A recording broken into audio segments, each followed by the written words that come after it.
Now straight to Rwanda.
Again, welcome to Ganga Cricket International Stadium.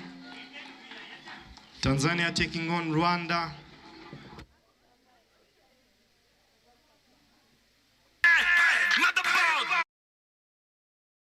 International Cricket Ground.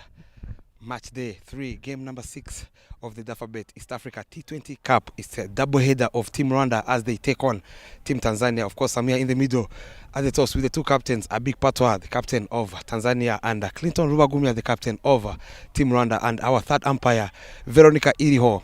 Abik Patwa will do the toss as he is the home team. Tail is the call. And it's head. Abik, you've won the toss. What are you going to do and why? We'll field first. I think the pitch looks good, so I don't think chasing would be a problem. Coming to play Rwanda on their double header yesterday, you lost their second time. What do you think would be a very good total for you to restrict them? As low as possible. Look, we don't know which exactly what total is good to restrict any total. As you can see yesterday, 117 both games were chased. So as low as possible and makes it easier for us. Any changes? We've got one change. Kitunda Mohamed Omari is injured, so to replace him, we've got Jitin back in. All the best. Thank you. Clinton, you lost the toss. Did you go in your favor as well? We wanted to bowl as well. However, we have been asked to bat. We'll try and put on a good total. Still a good pitch to bat on. Talking about the good total, what total would you feel? Yesterday you chased 174 against Tanzania. Yeah, so definitely around there, 170, 180 would be a good total for our bowling. Okay, we wish you all the best. Thank you. And that was the news coming out here in the middle. Is a big patwa winning the toss and electing to have a ball first.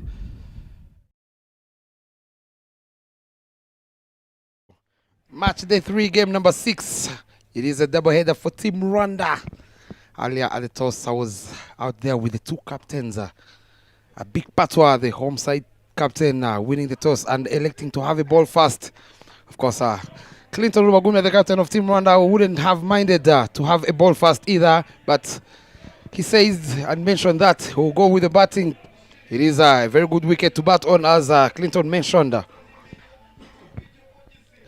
These two sides are meeting second time in the tournament after Rwanda beating Tanzania, chasing down 174 in their first encounter. There is the Rwanda national team team list led by Clinton, of course, Rubagumya, after getting to that 40 in the first game, alongside the wicketkeeper batsman, also the vice captain, Didier Ndikubwimana, Emiru Kiriza, the right arm off break, Emmanuel Sebareme, Eric Dusingizimana, who is opening the bat with Didier Ndikubwimana, and Eric Niomugabo, Kevin Irakoze, the leg spinner. Kubwimana Eric is into the side. Martin Akayes, of course, Orkide Tuisenge, and Oscar Manishimwe. Allow me to welcome my co-commentator Leonard Damuro here in the commentary box to read you the Tanzanian team. Welcome back. Good afternoon. Welcome back, Bob. Abik Patwa, the captain, Ali Kimote, Amao Rajivan, Ivan Suleiman, Jiling Singh, Kasim Chete, Mohamed Yunis, Salum Ali, Sanjay Kumar, Umar Sheikh, and Yaounde Maurice. That is the Tanzania team list. And we are set for the second game. That's game number 6 of the East Africa Trophy between, again, Rwanda taking on Tanzania. Tanzania winning the toss and sending Rwanda to bed. Yesterday we saw Rwanda chasing 170. So let's see now. They've been given the task to put runs on the board first. How much are they looking forward to put on the board there? First time Rwanda is going to set, if I'm not mistaken, Leonard.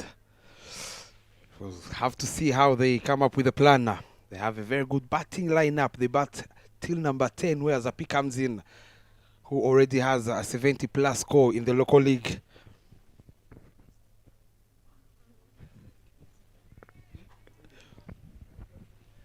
It's Salum Jumbe to open from the airport end.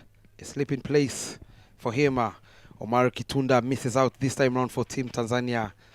So far we've had a couple of injuries from the players, as we also wish them a quick recovery. It is a very long tournament. Third man outside the ring and the deep square leg. Those are the two fielders outside the ring. Of course, for that short ball ploy that has been working out very well in this tournament.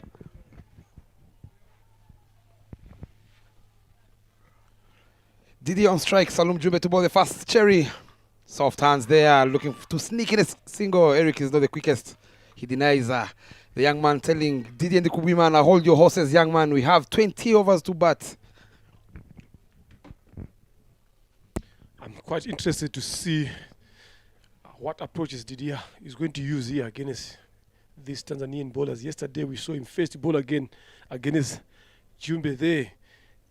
In the next delivery we saw it going all the way to the boundary. Yes, Leonard will say there. He loves taking a shimmy down the wicket is Didier Dikubwimana. Looking at that short fine leg fielder. Soft turns again straight to the fielder at covers.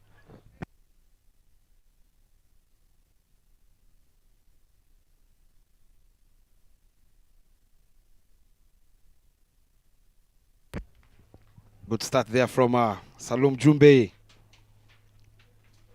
Back over length line and length is Salum Jumbe bowling up front.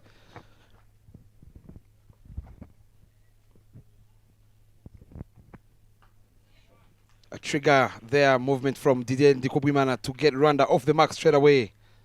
Well guided through third man region. Despite betting first again here, Rwanda, I think they should just use the same approach that they used yesterday. Yes, we've got two different betters as the one that opened yesterday, but I think the approach should be the same here. There's no need for you to hold back.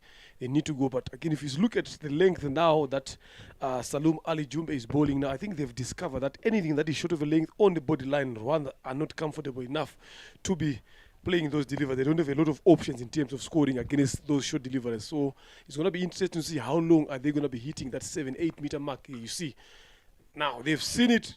Land of miss by a whisker. I'm telling you, if that had gone to the stumps, we are going to see the back of Didier walking, taking that long walk to the pavilion there. Unfortunately for Tanzania, they missed the stumps here. But these are the things that Rwanda needs to be careful about. You got to put those balls in the gap. And again, I'm telling you that length. You see Salum Jumbe there bowling it. Again, on that 8 meter mark, again, not allowing Eric Dusingizimana to pull that ball. That's what was successful when Uganda was bowling versus. So Tanzania were watching very, very well. Absolutely. Again, shot and pulled. Deep square leg. He's got a chance there. One run. They've got in there. Very well controlled pull shot there from Eric Dusingizimana. And Leonard well said there, Salum Jumbe was here watching, and all the Tanzanian team. When you look at that fast shot ball, Eric is very lucky he didn't even step on his stumps. He was cramped for room, forcing him to play a flick shot which wasn't there, and ending up even giving a chance of a run out that went begging Salum Jumbe to continue. Shot ball. But he had triggered, I believe, it went past over the middle stump. Didier Dikubwimana waiting for Gaston Niyibizi to indicate a wide, and Gaston telling him, I am an international umpire. Over number 1, 4 runs on board.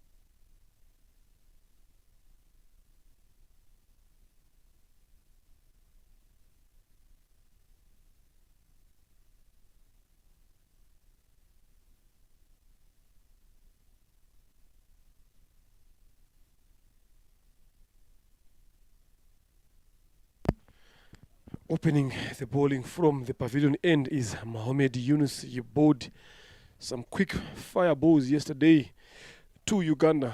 He's got some speed there. He's got some gas in him. A slip in place, a deep square leg, and a wideish third man. So the plan again here, I'm telling you, he's going to be bowling short because the fine leg is inside the circle.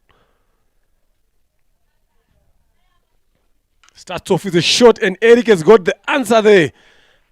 One bounce all the way to the boundary. There's no one in that mid-wicket area.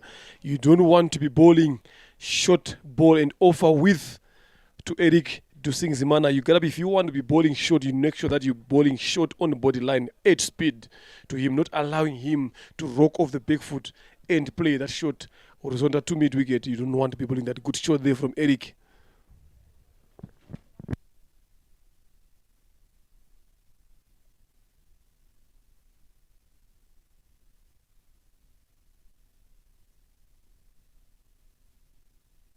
Get the shy on the stumps there. But Eric gets there back comfortably. Good rotation of strike here again as well from Eric. Bringing Didier. This young man, I'm telling you, is one of those batters you would love to see betting. He's such a wonderful batter there. Exciting batter to watch. A lot of innovation with him there. So now, yesterday he scored a quick 66 against the same opposition. So today, let's see if he's going to continue with the menace with the bet. It is Tanzania. There we go, just a dip. Run down to third man. And that is something that I also discovered from Didier here. He's someone who also knows how to be aggressive, and also someone who knows how to maneuver, runs in between those gaps there, especially that third man region. Again, he's very, very good in that region, and that is something that you would want from your top order batters, being able to rotate strike. It is. Yes, Leonard. Didier Kugwimana.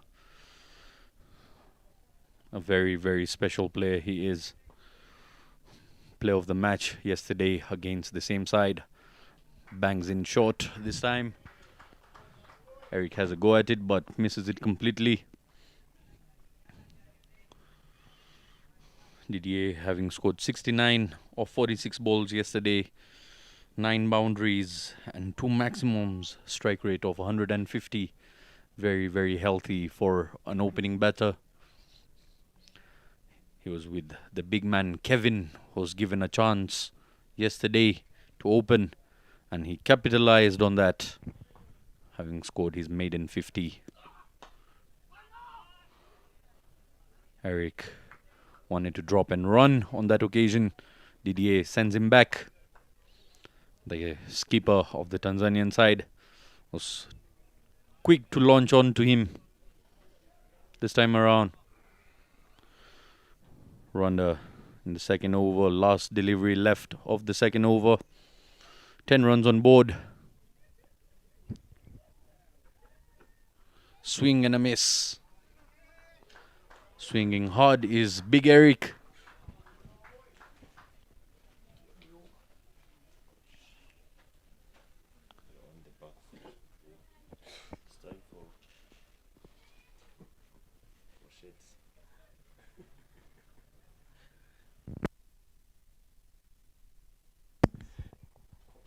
End of over number 2 here.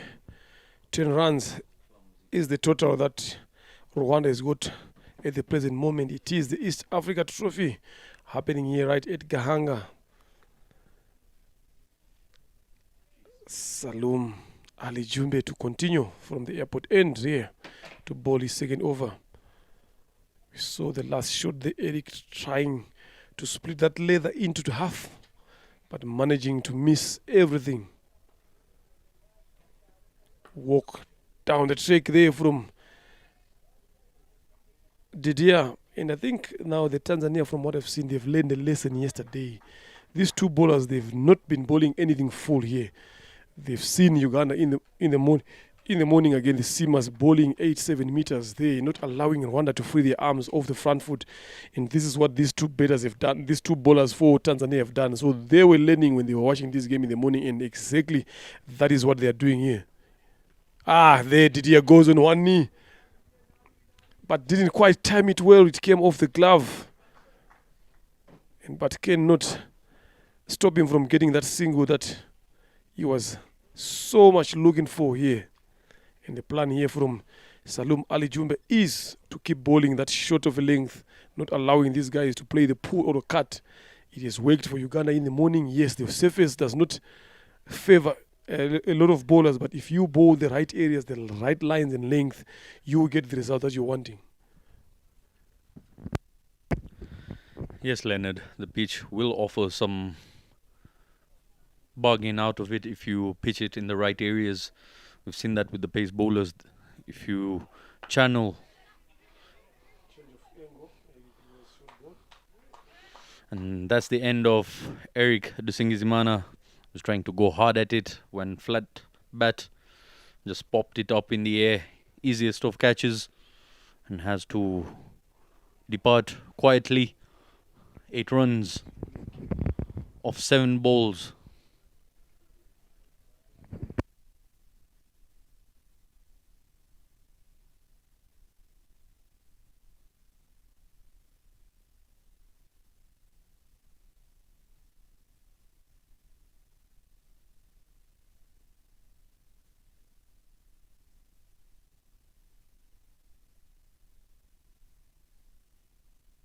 This is what we have been talking about. You've lost an early wicket. Now, Kevin, yesterday he got the bet of the Tanzanians. Now, this is the right time to bring him on. There is Kevin Irakoze comes in. Hopefully, he's going to continue with that form that he had yesterday. This is what Rwanda needs. Rwanda need runs. And when you need runs, you need people that are aggressive up the order. And during this afternoon, we are joined again by Landry Rurangwa in the afternoon. He will be joining you shortly.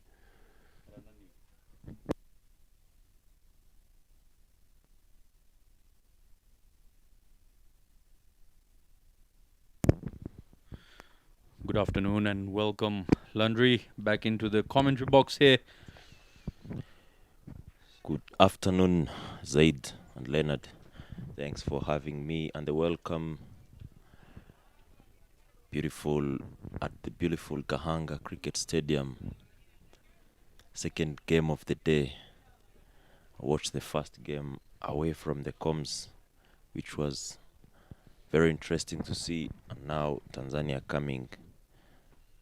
First ball, Kevin plays that on the pad. They take 2 runs. Sloppy fielding there by the Tanzanians. Goes through the gate of the fielder there. Didn't have to move a muscle, just had to go down. Shouldn't have been even a single.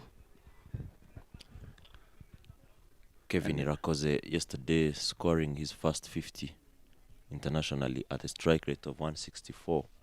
Today he's been asked to do the same thing. He's been playing very well. Salum Jumbe to Kevin. The plan is clear from Jumbe. Ball it as full as you can and very quick. He's not giving him any short ball. Yesterday the first ball he bowled to Kevin was a deadly short ball.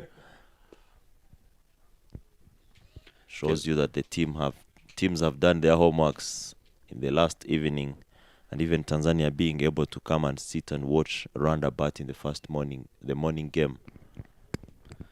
It's all about adaptation, Landry.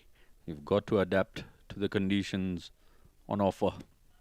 Goes short this time around. Didier plays it quietly. Tanzania have managed to keep Didier very quiet. 3 runs in just 8 balls. They've tried to keep him on the back foot. That is it. 3 overs gone. Rwanda has lost the big man Eric to Singizimana. 14 for 1. This can turn to 50 in 5. Yesterday Tanzania had 8 runs in 2 overs and 40 in 4 overs.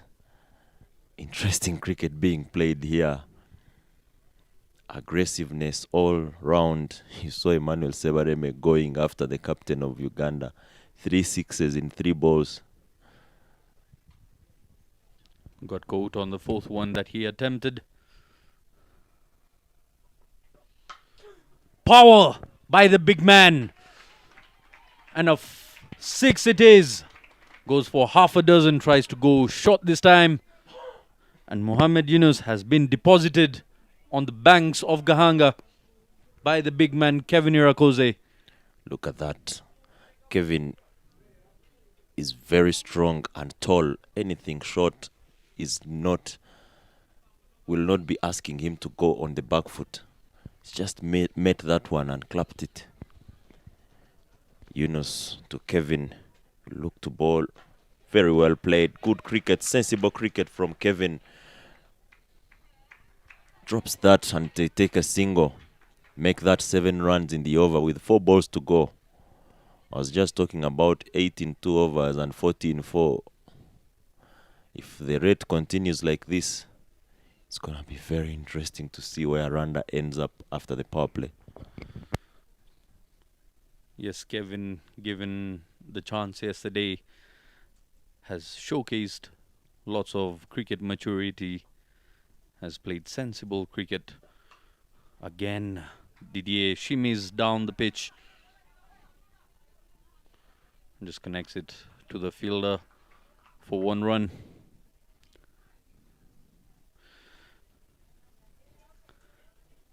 And the aggressiveness of Kevin Irakoze is infectious.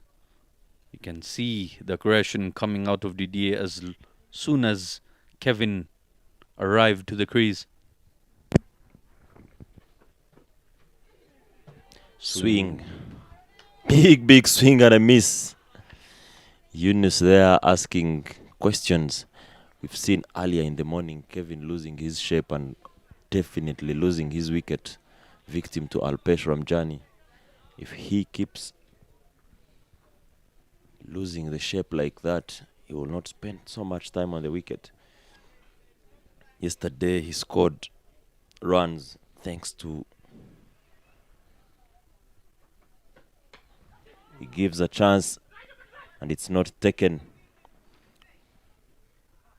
Backing off. There's no half stuff here. You've got to go hard or drop. Yesterday, Chete Kasim Nasoro was the victim of Kenneth Waiswa in that same fashion. Going half, thinking of dropping, touch and go, and also thinking about hitting it hard.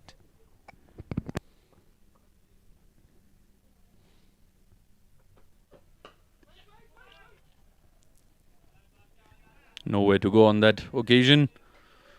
Lovely ball there by Mohamed Yunus. Apart from that maximum of the first ball, he kept it quiet right after. Good comeback by Mohamed Yunus in that over. He's given away 15 runs in 2 overs.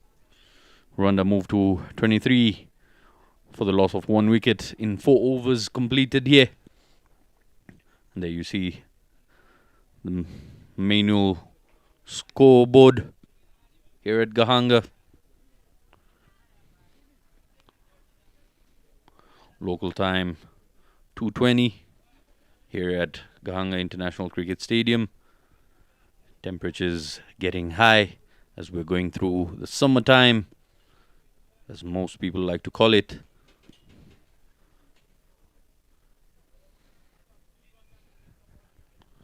Adding to the heat is Dafabet East African Trophy. Bangs in short. Didn't sight it well, Kevin Irakoze. I've seen him work out practice sessions in the nets with the help of Adeline, the head coach.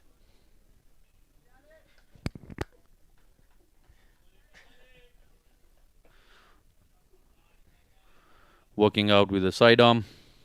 He's gotten used to the pace. Bangs it short again. And there's still a single. Very good running. Very good awareness from Didier. These two running very hard, giving us a feeling of death overs.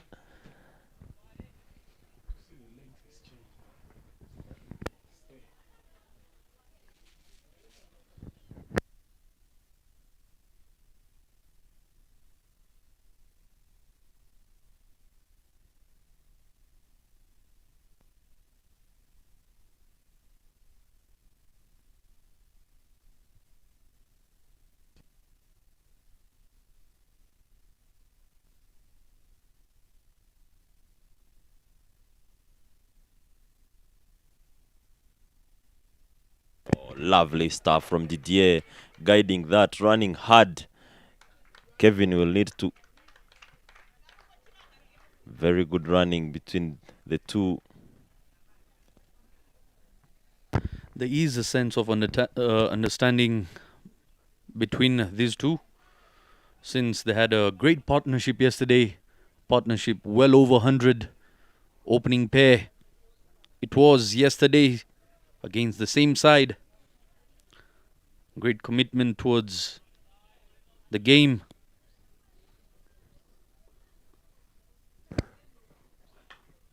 Fails to get the connection.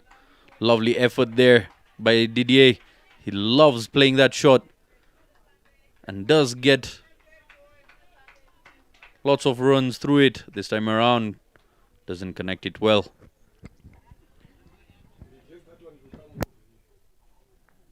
very good to see Didier having clear plans on what he wants to achieve. Yes, it will come some days, some others it won't. But as long as you keep working, you'll get away with some results. He's on 6 in 12 balls. He's not understanding what is happening. But that is it. Tanzania have been very disciplined this power play. With only 7 balls to go, Rwanda is on 26 for the loss of 1. Still 2 overs remaining. Oh. Misses that by an inch. Kevin Irakoze wasn't even attempting that. He had given up. Wasn't even in the frame there. The fielder fails to damage the furniture. Lucky escape. End of the 5th over. 1 over remains of the power play. The run inside seems to be quiet till now. We've seen 1-6 off the bat of Kevin. Can we get to see more? Do we get to see the big man put on a show for us?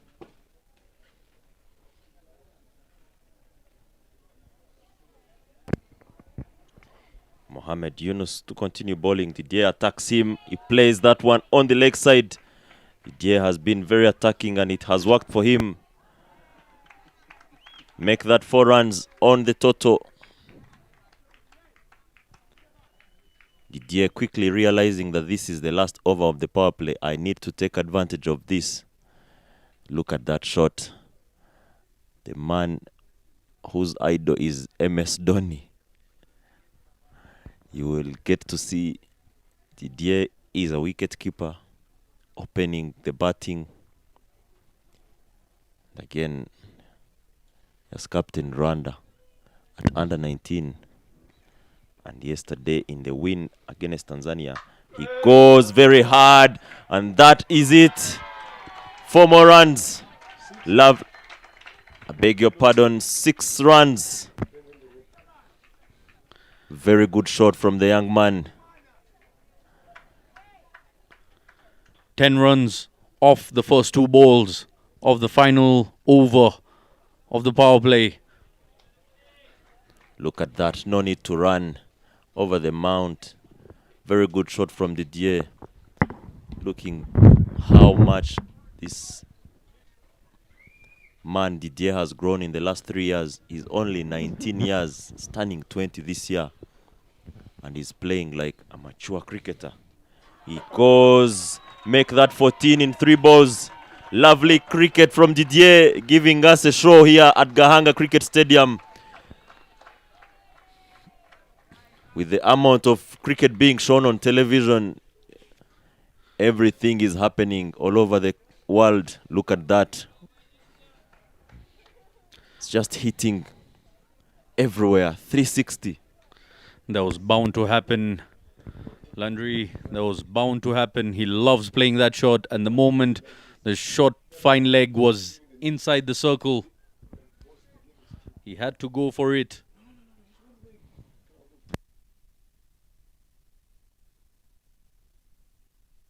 Lovely stuff from Didier. Not backing off. That is 15 runs in 4 balls. It's time for Kevin. What is he going to do in these 2 balls before we finish the power play? The guys have switched gears here. And not so long ago, we're thinking about a quiet power play. Not anymore. As that goes away for another boundary. What a flick by the big man. He's got very quick hands. Very good hands from Kevin. Yes, so many qualities. Very tall, strong lad. big arms and big shoulders, but you've got to mention those hands. Close locks the bat every time he plays on the leg side, and it takes no time to reach the boundary. Yunus not having a very good over.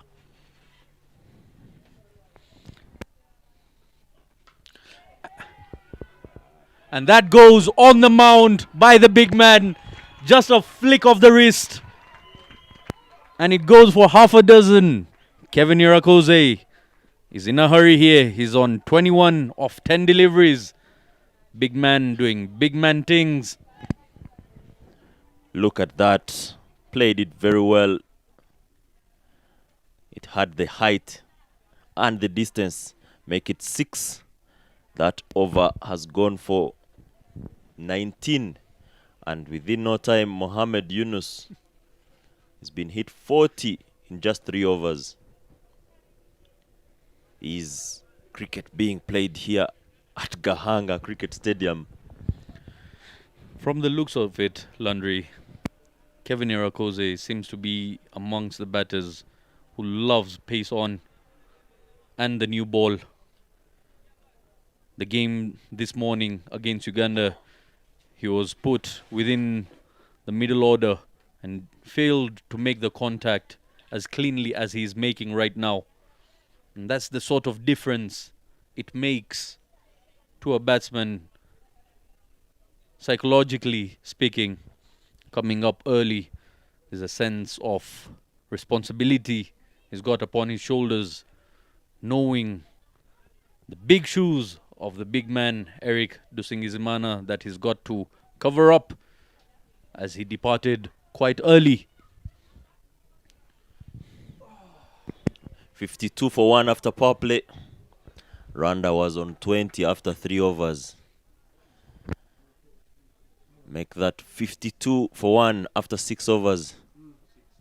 Projected score looking 173.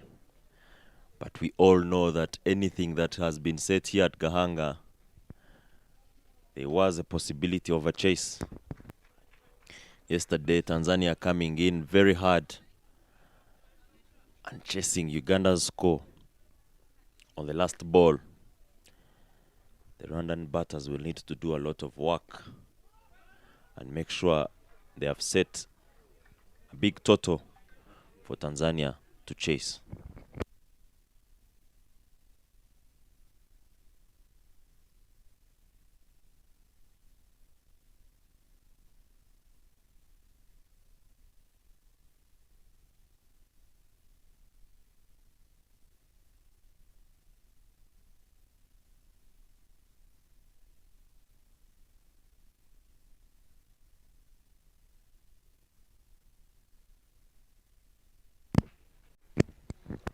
Interestingly, 3 dot balls in a row by the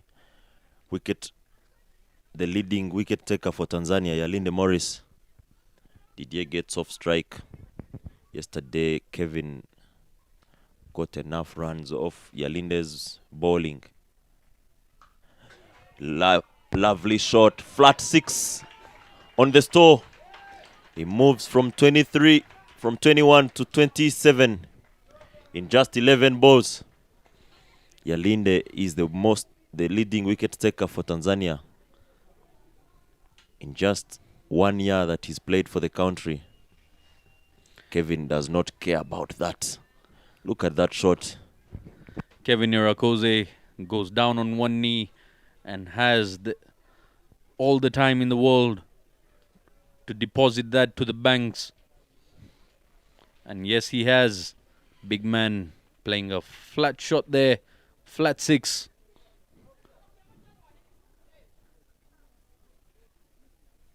Smashing the ball cleanly down on one knee is Kevin Irakoze.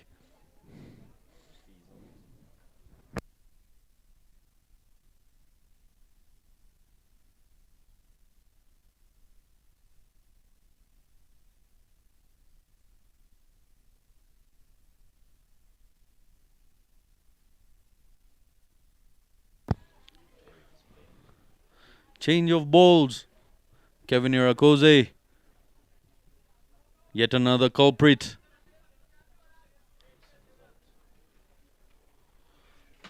Yet another player who's guilty of losing cricket balls around Gahanga.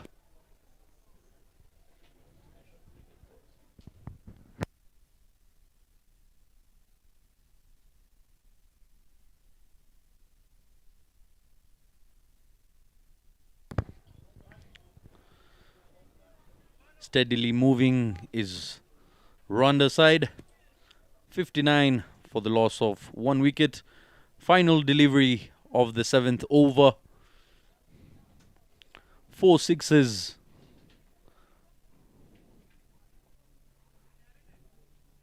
Have been struck so far. Plays it around the corner. Kevin Irakoze sends Didier back, telling him 1 is enough. We'll cover up next over.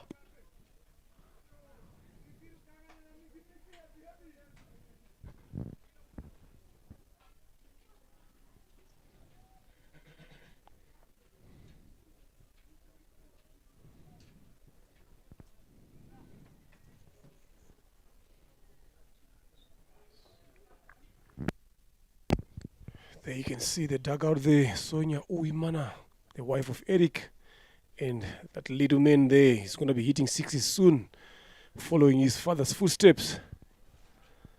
7 overs gone here, 60 for 1. It started like a quiet power play here. Then just as we get to the end of the power play, Didier just woke up from the dead.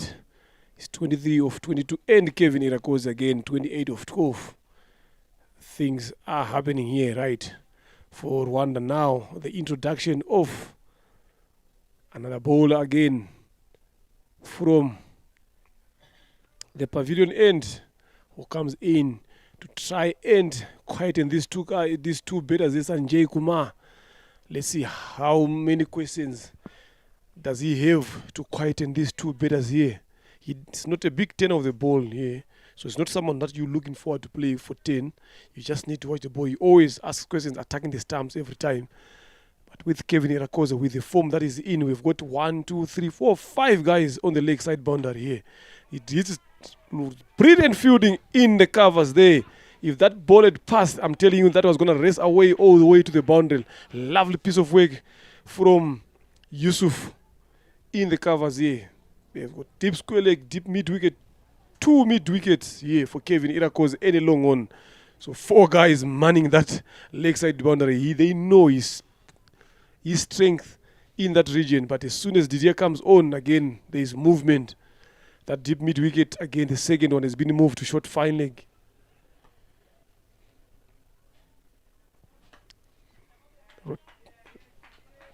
Didier pushing hard.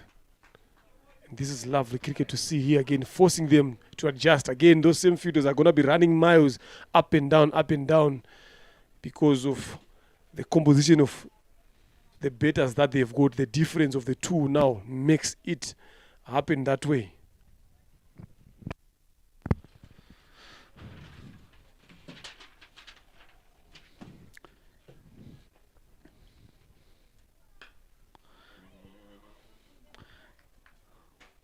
Power there by Kevin, but doesn't go anywhere. Goes straight back to the bowler off a bounce. What would you like to say about the power hitting by the big boy, Kevin Irakoze, Leonard?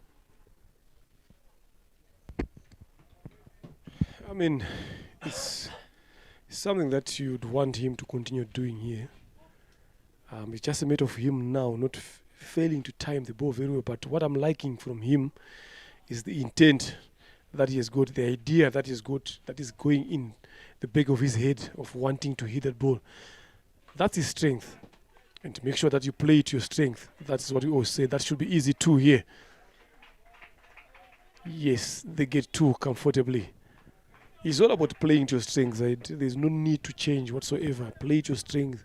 Once you play to your strength, you will get the result that you wanted. Obviously, any player, whether with the ball or the bat, you always want to get positive results.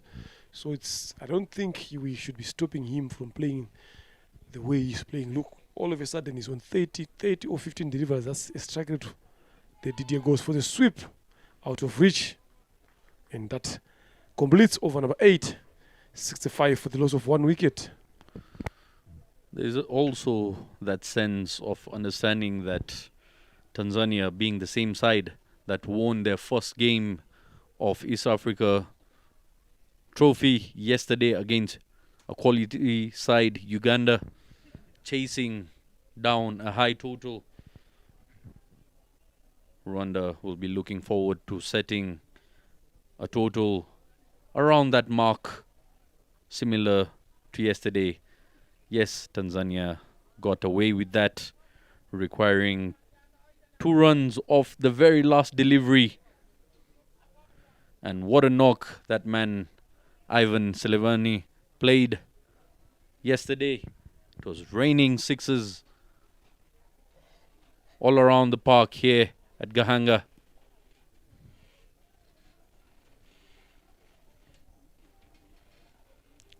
Player of the match, he was. In the air, didn't connect that. Who's getting underneath it? Catch comfortably taken. Kevin Irakoze has to depart after scoring 30 runs off 15 deliveries. Good little cameo by the big man. Didn't get the hold of this one. And catch completed in the deep.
By the fall of that wicket, we've got Orchide Tuisenge out now in the middle. And it starts off with a lofted drive.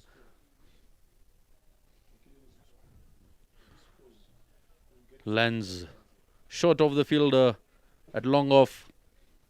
No power behind that. Didier has to continue. At the moment, he's playing run per ball. 26 off 26 strike rate of exactly 100. Shouldn't be dropping below that from here on. He's been there from ball 1. Over the fielder there at covers. The captain. Good effort, but they pick up 2 runs.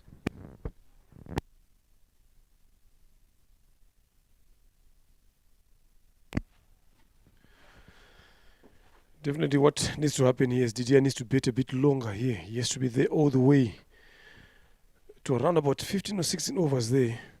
And that gives Rwanda a chance of putting in runs on the board here. So that should be the plan from Didier here. But now for him to do that, he needs support. You see that swing and a miss, trying to access that cover region again that he did. So that needs support from the other batters here.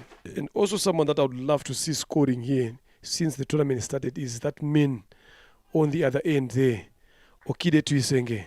He has been quiet so far.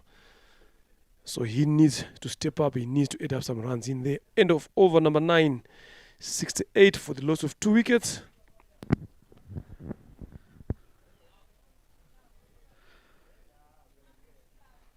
Didier there getting agitated by the dot deliveries.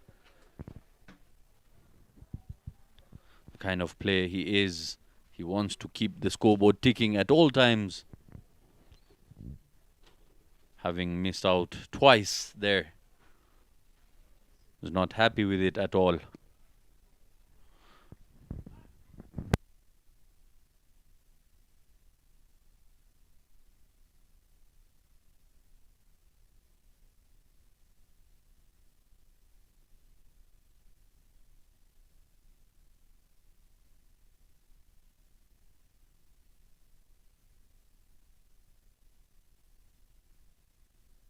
This is what I'm saying now. Someone like Okiden doesn't need to be in that negative mode. He needs to make sure that he tries to go and play his natural game there. We know he's an attacking player. Yes, this is what we need to see from him. More of this again, but into the gap and look for that boundary every over now. From this stage onwards, I think Rwanda should be looking to get a boundary each over and a couple of singles there if they want to put a big total here. We saw Tanzania again yesterday chasing 176. So yes, Didier, but well hit, but timing straight to Ivan Suleiman, who's in the covers, one of the best fielders Tanzania possesses. You don't want to be hitting balls to him. Inside edge there, tries to go big, but Chinese cut. A single taken here. Timing is something that is letting Didier down here since he started betting, especially the vertical shots that he's looking to play there. That is something that he needs to just quickly work on now in this game. He'll need to calm down, find his nerve, and start playing his shots the way he does to get back to normal. Because if he gets too frustrated with the way he's playing at the moment and timing the ball, might get carried away and end up losing his wicket, which is not something the run-in side would want in this condition. Orchidea pulls it to the leg side.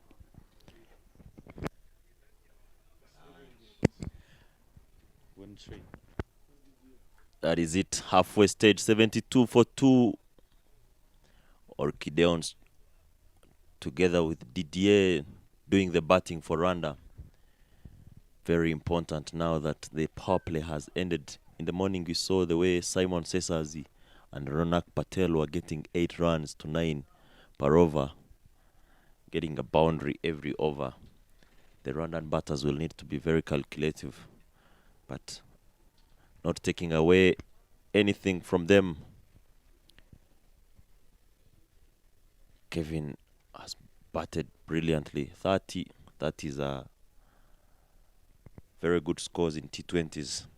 Most importantly, with the strike rate, striking it at 200. Now it's time for Didier and Orchidea to keep up the score. 72 for 2. And there is a bowling change from the airport road. And Omar Sheikh Ba Shir to continue bowling. It's been a very good bowler, Omar, for them in this particular tournament. Only yesterday, in the last 2 overs, he was hit above 10, but the first 2 overs only going for 5 runs. Let's see how the battle will go. We know he is a youngster, an under 19. He's bowling to senior men here. Didier must be very close in terms of age to him. Didier is only 19 years of age. Omar Sheikh to Didier. Didier, to be exact, is 19 years, 328 days. Just got checked today morning. Very, very talented youngster. Very valuable to the run-in side. Trained by the Wall himself. Sir Rahul Dravid back in the camp in India.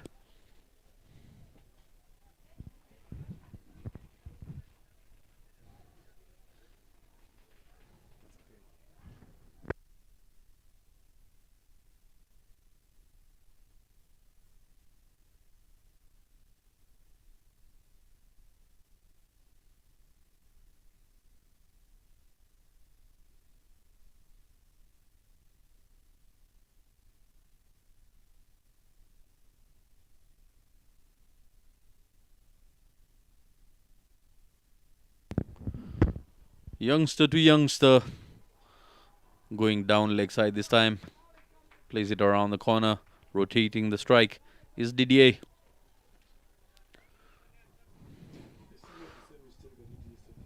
Umar Sheikh yesterday was handy with the bat in his hand as well, not just with the bowl.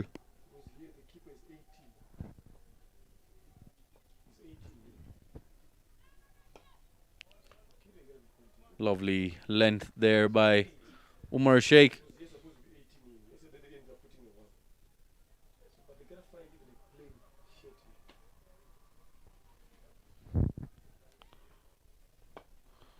Consistent length there by Umar Sheikh, enticing the batsman to come onto the front foot.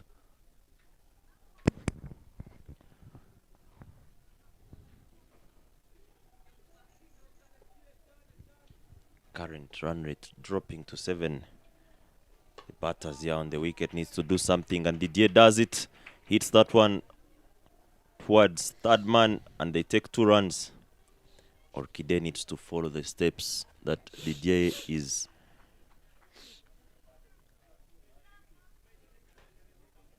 showing here. Omar Sheikh into his first over with 2 balls to go. He's been hit 4 runs only.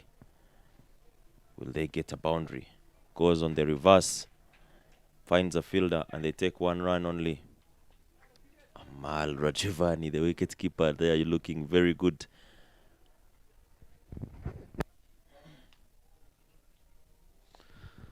Keeping them quiet so far is Umar Sheikh. Consistency, and the moment I say that, it had to go for a boundary.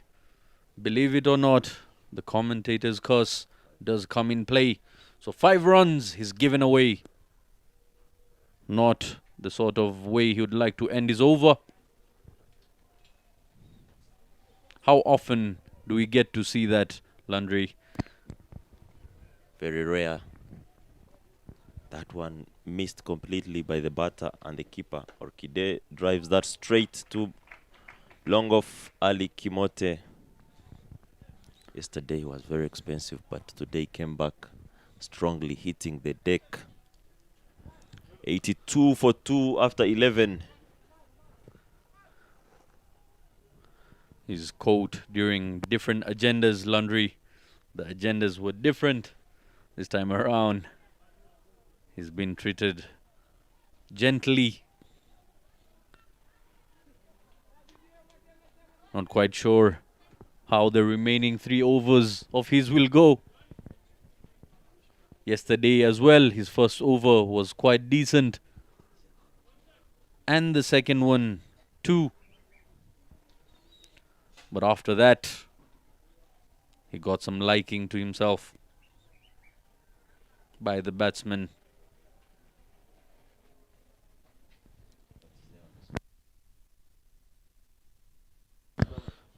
End of the 11th over, 83 runs on board for the loss of 2 wickets.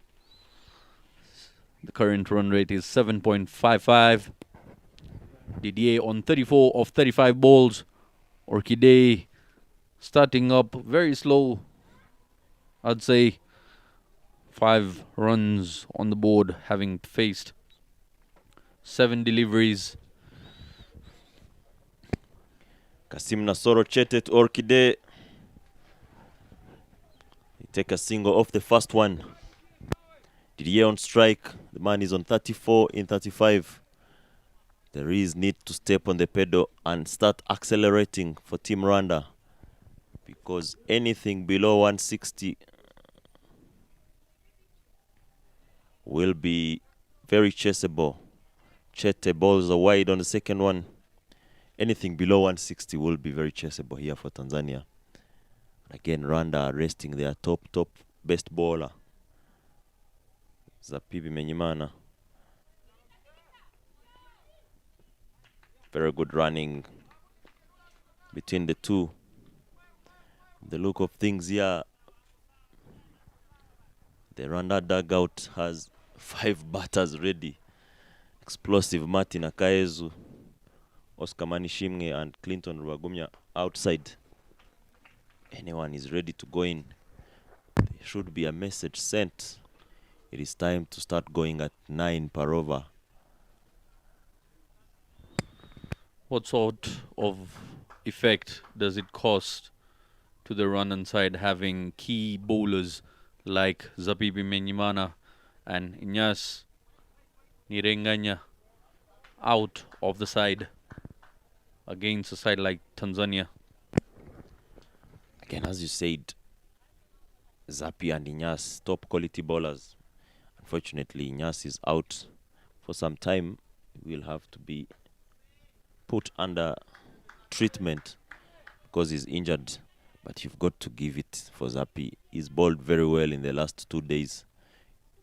And with the tournaments that are coming up for the national team, if you don't rest your best bowlers, you will be making a big mistake. This morning you saw the man who leads the bowling attack of Uganda, Bilal Hassan, rested. And David Wawire came in and did a fantastic job. Lovely shot from Didier straight to Takur. They only take one. Takur showing a very good arm there from the boundary to the keeper's hands. But as I was saying, Zapi misses out, but the young Eric Kubgimana comes into the team and he will be given a time to bowl. He's played Tanzania before. He was in the Rwandan team that went to Tanzania playing 7 games. He was in the team that played the qualifiers. He's matured. He was in the Kenya Continent Cup. Everyone on the team should be given a chance, and with the trust that they will deliver. So I think in terms of talking about Zapi not being available this afternoon, he's done a fantastic job and it's time for him to take some rest. Landry, you mentioned how impressive. Oh, lovely shot there by Didier. We'll just have to pick up one. As saying how you mentioned Zapibi Menyimana has been impressive in the past 2 days with his bowling. It's ironic. Oh! Smashed to the side screen. Shimmers down the pitch. That's more like the Orchidea we're known to.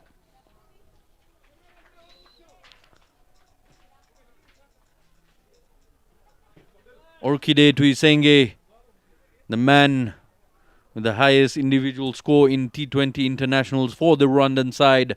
100 not out to his name. What a lovely shot that was, Landry. Straight as you want it. It can never get better than that. That's a boundary at any ground. Even if the grounds are bigger, it will be a 4 because no one feels there. Lovely stuff from Umar Sheikh, turning into a Chinaman in just no time. Very good variation from him.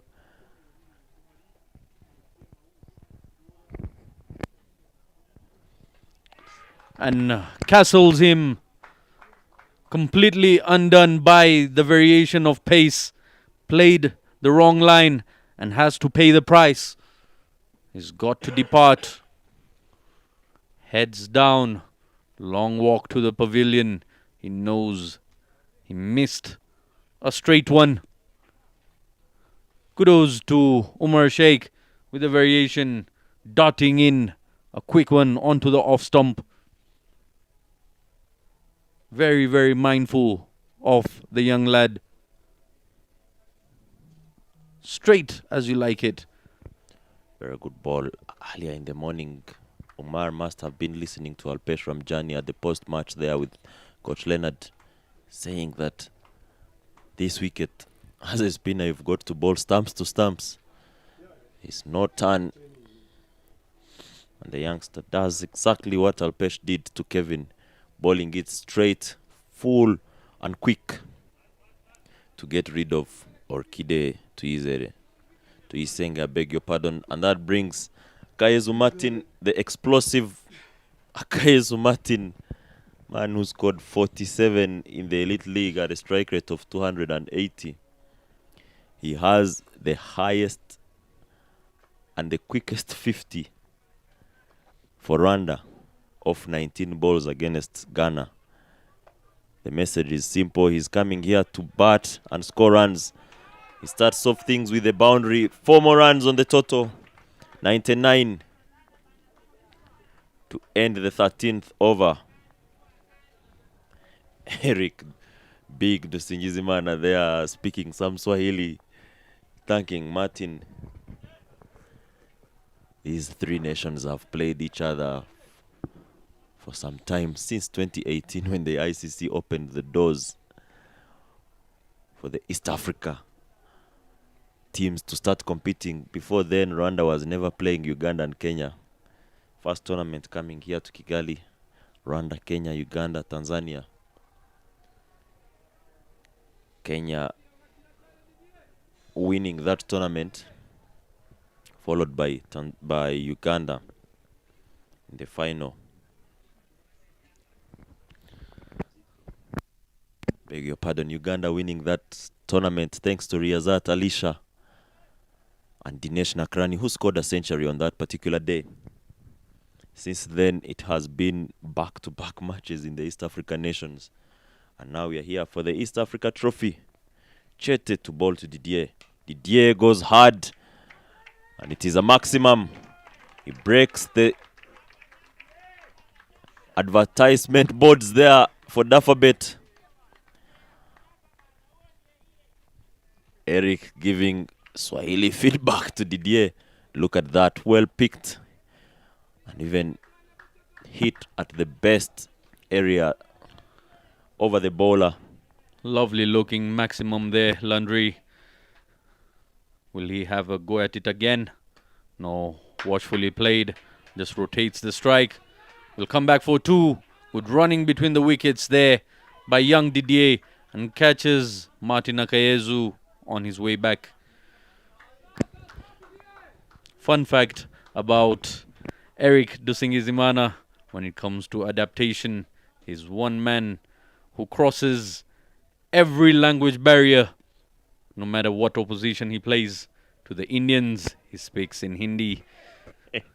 To the Tanzanians, Swahili. If only there was a Chinese team around, we'd find our man speaking some Tangerine to them. It won't take too long for China to start playing here, because they are playing cricket. Didier goes high again. This one, did it get enough distance? Takur is under it, and he drops it for a 6. 6 more runs on Didier's name, and that is it. Back-to-back 50s for the young man. 19-year-old current vice captain for Rwanda, Didier Ndikubwimana, brings a 50, and no better way to bring it than a 6. A round of applause from the dugout. And guess what? He is standing there with his best friend, Martin Akayezu, the man they share almost everything. They spend so much time together in the nets. Look at that. 44 balls is what it took him. 2 4s, 3 6s. Very good stuff from Didier. Lovely, lovely batting by the youngster. And pure maturity by the young lad, having lost his partner earlier on. And great partnership he built up with Kevin Nirakoze, who seems to be settling into that role in the top order of the Rwandan side. The coaches have been having a keen eye on Kevin Irakoze, the way he's been thrashing the ball in the past 2 days.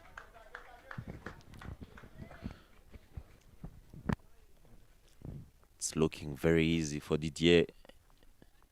He's been attacking and attacking. Look at that shot. Gave it everything. The height. Omar Takul judged it very well. Got under it. Only popped up into the hands and gone for a 6. He could not believe it. But that is it. 114 after 14 overs. With 6 overs left, Zaid, how many runs do you think the Rwandan batting are going to get in these 6 overs? Current run rate says 8.4 times 6. That's exactly what you get, Landry. Mathematically speaking, like I mentioned earlier on. Mathematically speaking, I'll tell you also, you've got to count the column of the wickets. They're only 3 down. One of these two should be going hard. And I think Martin Akayezu was sent to do that job. Didier's job is simple, as Leonard said early, but with everyone, He's got to back himself up and hang in there, play the anchor innings. He's been there so far. He can carry on and allow Martin Akayezu, give him the green signal.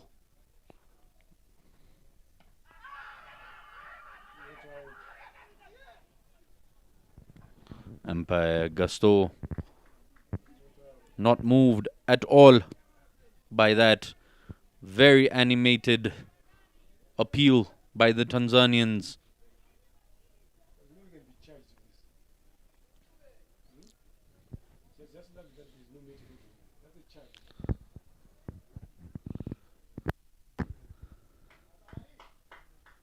The Tanzanians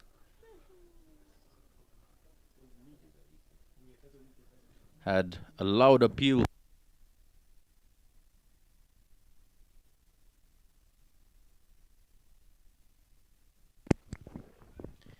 Ali Kimote coming back, bowling a very good ball.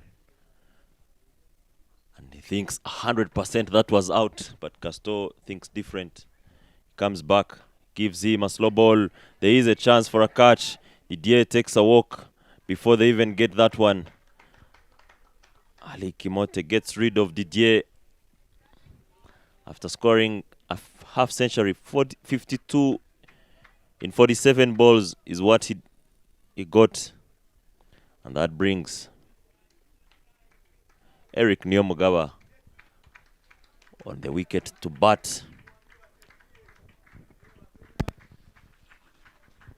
There you can see he went away from the ball. He was not even anywhere closer to that ball so that he can access the region that he wanted to.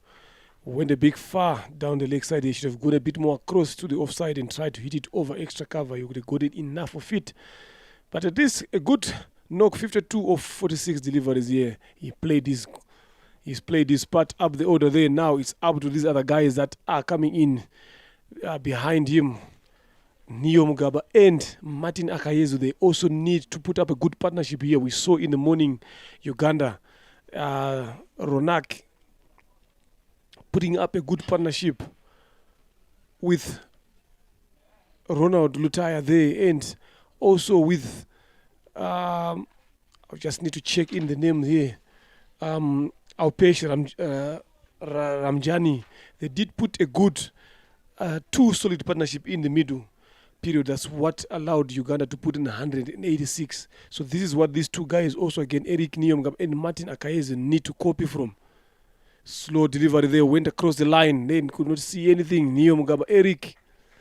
Ali Kimote knows that that ball missed the stumps by a whisker, and I'm telling you, in as much as you want to be scoring quickly, Eric needs to make sure that he gets in line, he gets behind the ball and knows exactly where you want to hit the ball. We haven't seen much of him here throughout this tournament so far, Eric.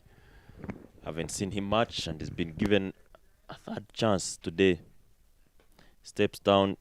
It does not connect that. What an over it has been for Ali. 3 dot balls. Picked a wicket of Didier, who was on 50, and just in no time Rwanda has 2 new batters on the strike, and the projected score moves back to 155 from what was looking like a 175. 20 runs already dropped. But that is it. 2 good overs in these last 5 will give a very good start. Clean bowled.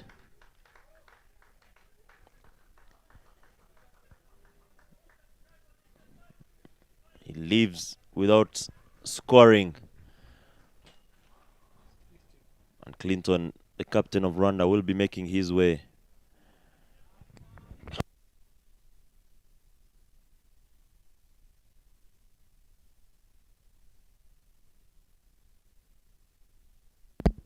You can see all the stumps there.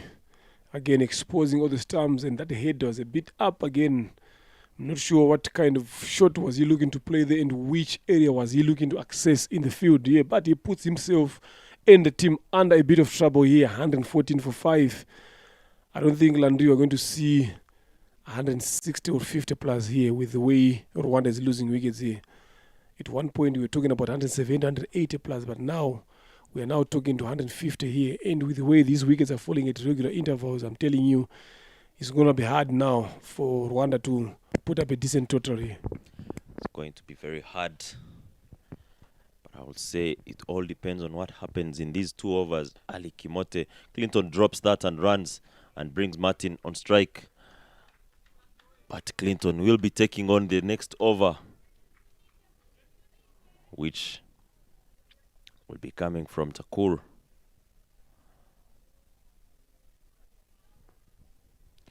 Look at the dugout there at the lane to Izere, having a chat with Eric Neo. Wilson rested this afternoon alongside Zapi and Israel Mugisha.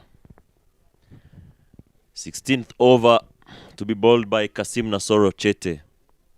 Rwanda is currently on 115 for the loss of 5 wickets. Clinton on strike. Abik having a small chat with his vice-captain Chete. And they immediately have a field change. Takur is sent at short fine leg. The captain himself comes to field in the covers. Chete Kasim to Clinton Ruwagumya. I'm not sure what the target is going to be there for Rwanda, but I think if they want to put a respectable total there, Landry's, they need in these last 5 overs to score at least 60 runs. If they want to put a respectable total there, if they put 60 there, we are talking about 170 plus, and that is going to be a game. So that's what should be going through their mind here. And why not? They've got a man who is able to access the boundary whenever he needs to. Martin Akayezu, but since morning he has been struggling to connect the ball because he's trying to overhit the ball, not getting in line, not getting behind the ball again. You see, he's trying to overhit the ball. Then that is taking timing out of the picture. Clinton tries to push for 2, but you cannot want to take that arm of that man there. I'm telling you, you're taking that arm of that man at your own peril. Ivan Seleman, the captain himself. Golden arm of Ivan Selemani. 3 balls already in this over. Clinton gets back another dot. That makes it 2 runs in 4 balls in the 16th over.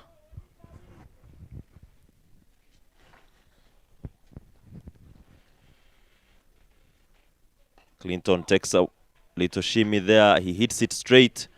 Fielding, good fielding from Omar. There is a chance for a run out. Had that been a direct hit, Martin was nowhere. But good running from the 2, managing to pick 2 runs off this ball.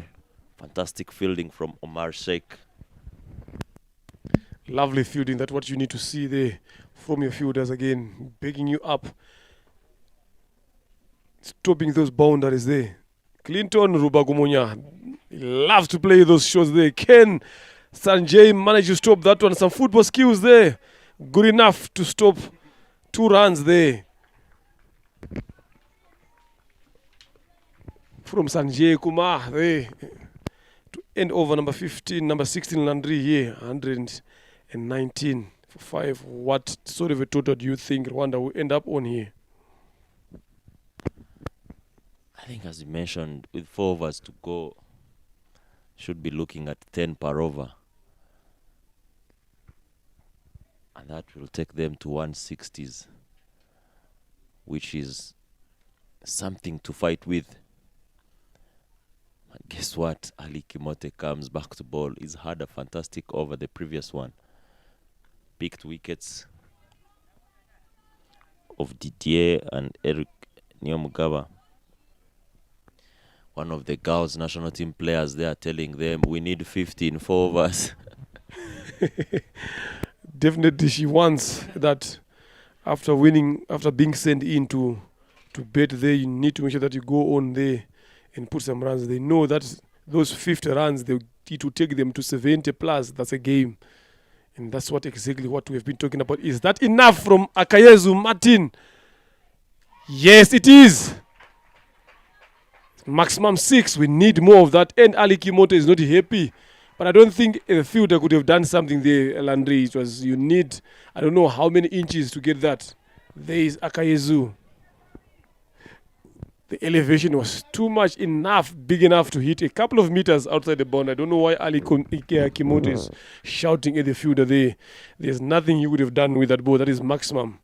That is 6 anywhere. The distance between where the ball landed and the boundary rope was way too far for the fielder to try. Martin goes on the scoop. He gives a chance, and Chete drops the 4th in this tournament.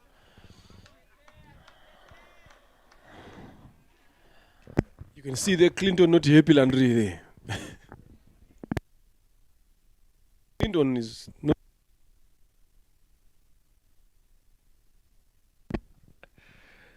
They must be having a plan there on what they want to try.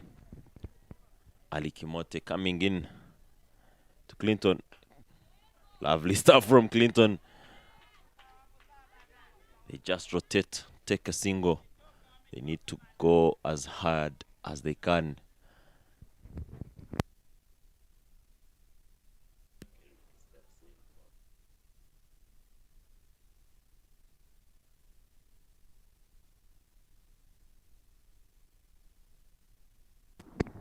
Kimote to Martin. Martin not able to connect that. 2 is the call. Bit of overthrow, but the Rwandan batters don't capitalize on that. They only take a single.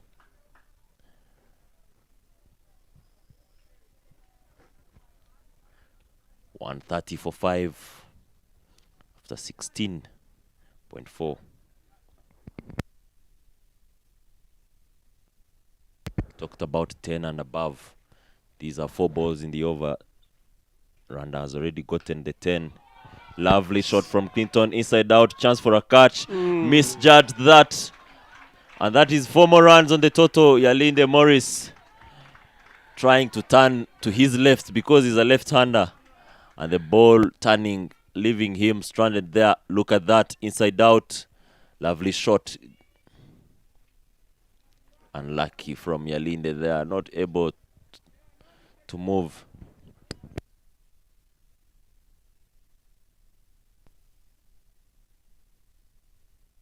I'm telling you, if this tournament ends, if you look at figures there and you look at Ali Kimote's figures, you'll think that he's a bad bowler. But I'm telling you, he's been one of the best bowlers here. But with the way he's conceding runs, I'm telling you, it does not justify how good he is. The fielders need to back him up. Yesterday we saw the wicket keeper again fumbling a lot of deliveries again. Then you see again Yalinde there, same thing.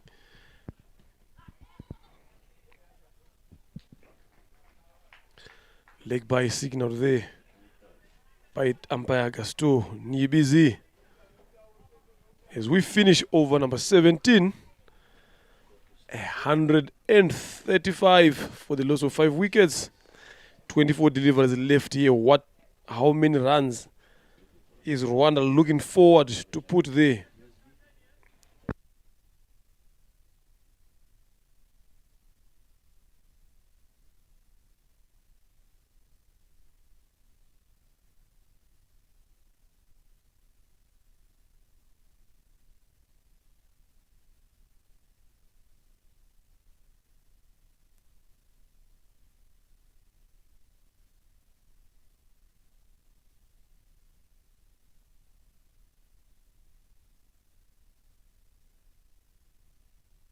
Seventeen overs gone, 135 for 5.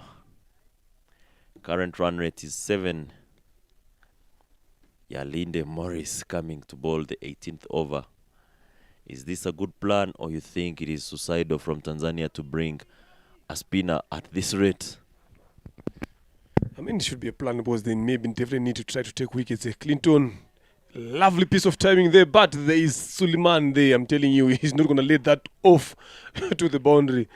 It should be a plan there. I'm telling you, spinners, again, especially at the deep end of the innings, when a team is on 136, you want, where Rwanda wants now, they want to go big. So now the pace is off the ball. They have to use their power now. The power is there. Martin Akayezu, if Yalinde bowls anything on the legs, he will travel. Martin doesn't connect that. A half striker is not given the punishment. And it's only a single, Leonard. That should have gone miles, I'm telling you, Landry. That should have gone miles. He has got power, but he needs to sort out this timing here now, especially in these last overs that Rwanda is going into.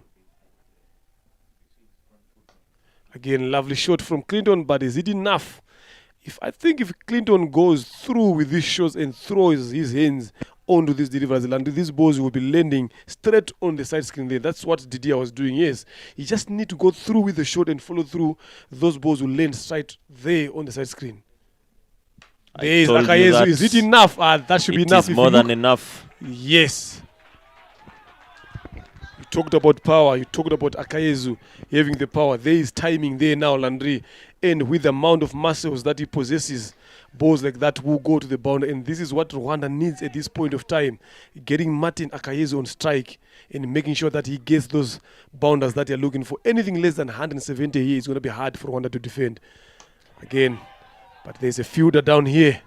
Only 1 run. A shot good enough to get 4, but because of the field placement and the good planning from the Tanzania captain, allowing his bowlers to bowl according to plan, is what is making him clever, especially at the back end of the inning now, in stopping Rwanda from stopping those boundaries.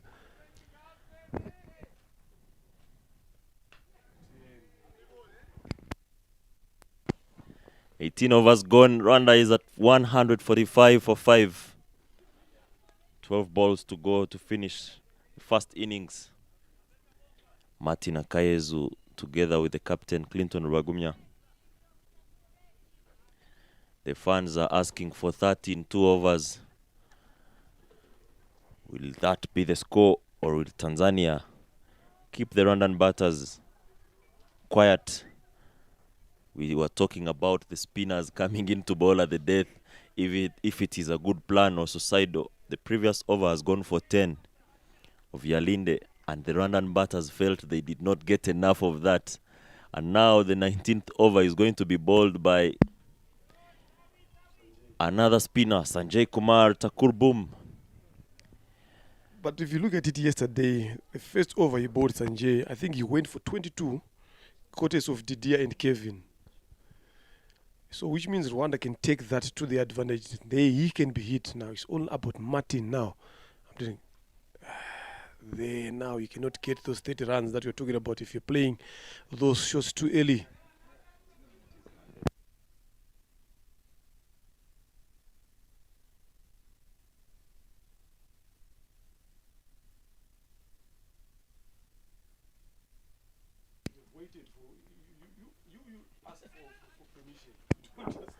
Ivan Selemani makes a mistake for the first time in the field, and he gives Clinton and Martin a single.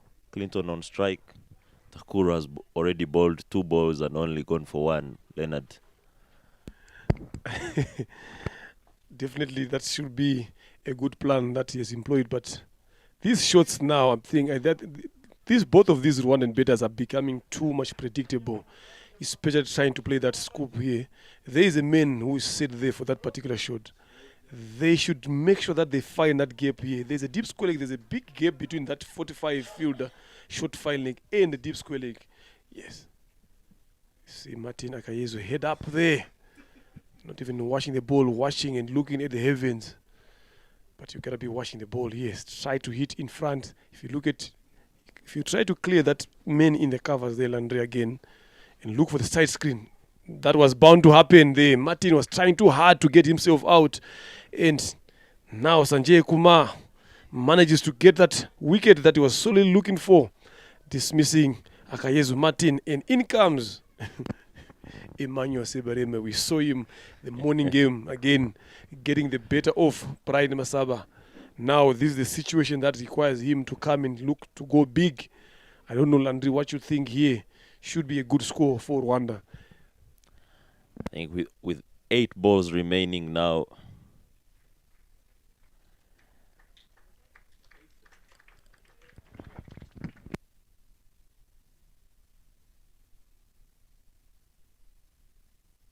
only 7 balls to go. They can get anything 15 and above. It will be good, because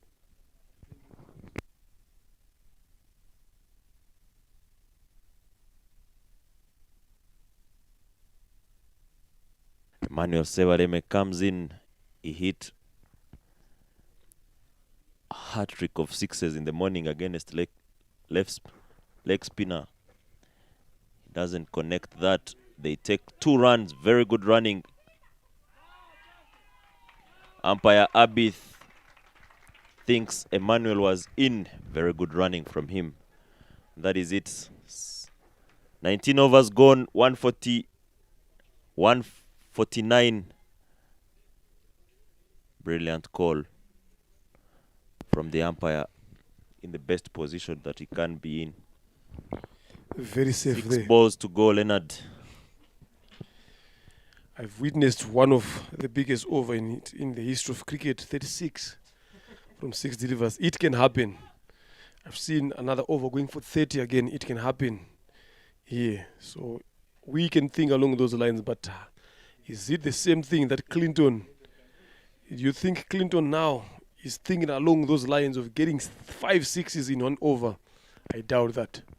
I've seen him try that, and I will tell you, Leonard, I believe this man can do whatever that you're saying. Yes, 36, 30 runs in an over might be hard, but he can do something with the last 6 balls. Let's see what the leader in Innocent Rubagumya Clinton can do.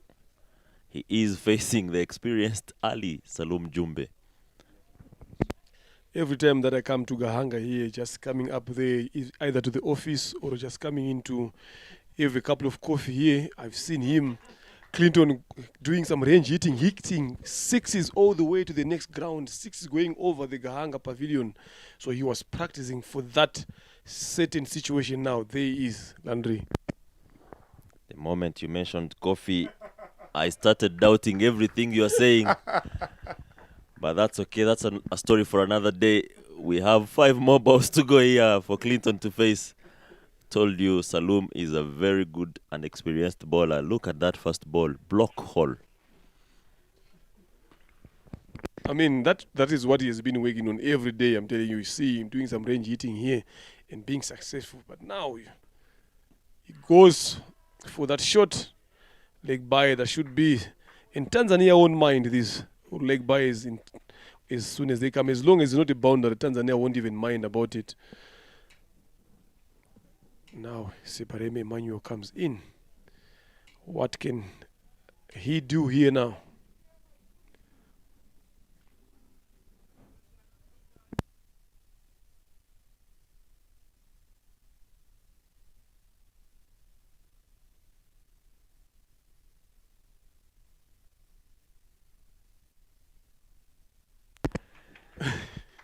Off strike is Emmanuel Sebareme. They pick a single. 2 runs in 3 balls. 3 balls to go. They need to be pushing on these boundary fielders here and get a couple of runs here, because these ones, I'm telling you, they will hit them at the end.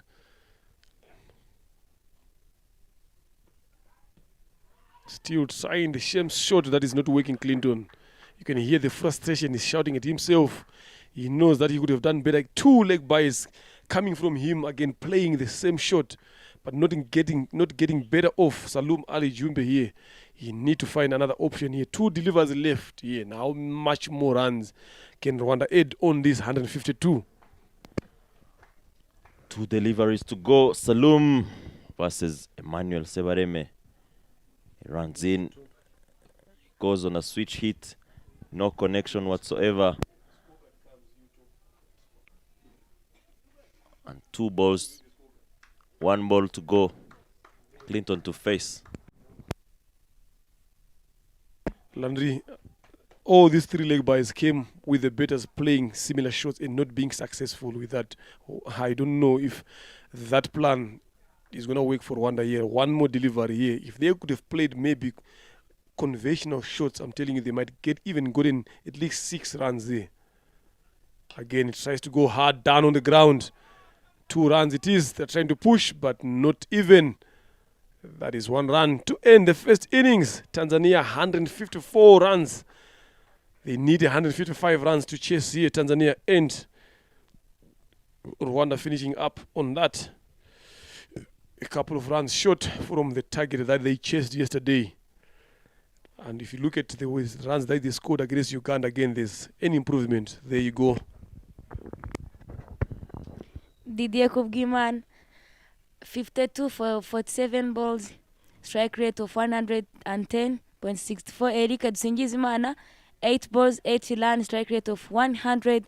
Kevin Irakoz, 30 runs for 16, strike rate of 187. Orkidetu Iseng, 13 for 13, 100 strike rate. Martin Akaez, 22 14, 157 strike rate. Eric Nyomugabo, 0 for 3 balls. Thank you.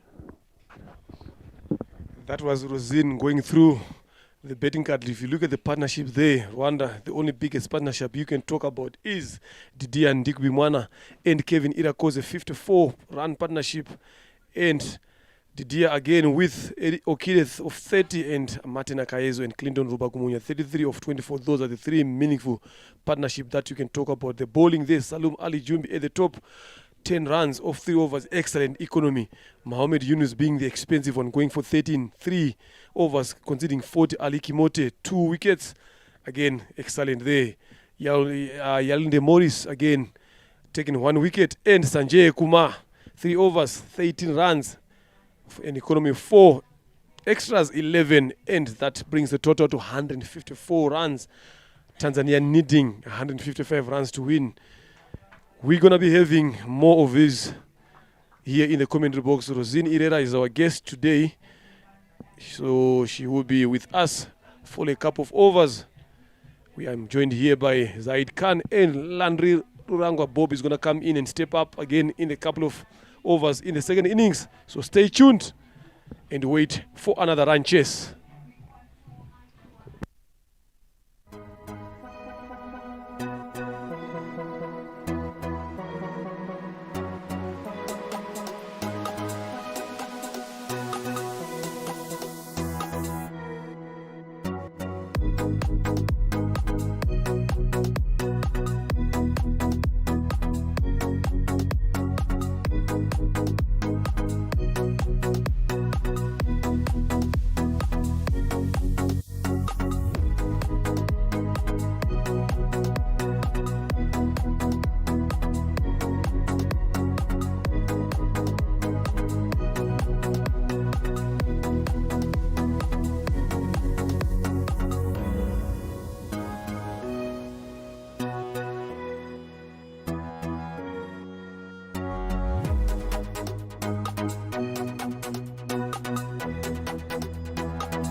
Good afternoon and welcome everybody once again. Tanzania need 155 in 20 overs against Team Rwanda, who managed to put up a fair score of 154 for the loss of 6 wickets in their share of 20 overs.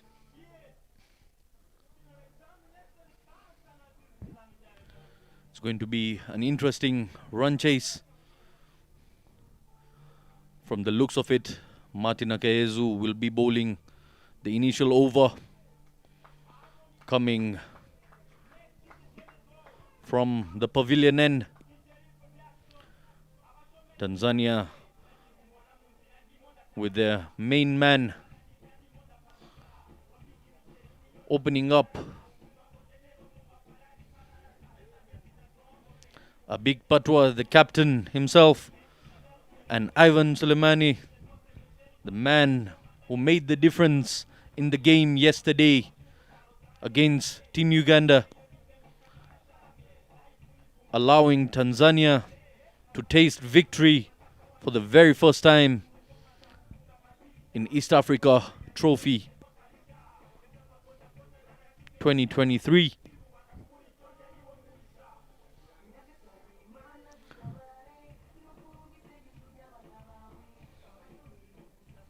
Not every day is the same. That is what most people say.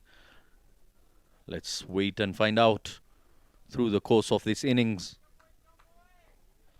Again, the same test Tanzania has been put through, similar to that of yesterday. The only difference, they're facing a different opposition. Rwanda this time around.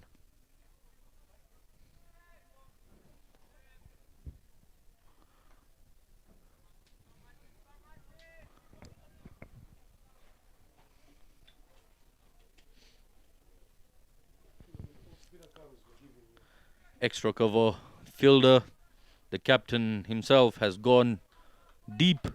Extra cover.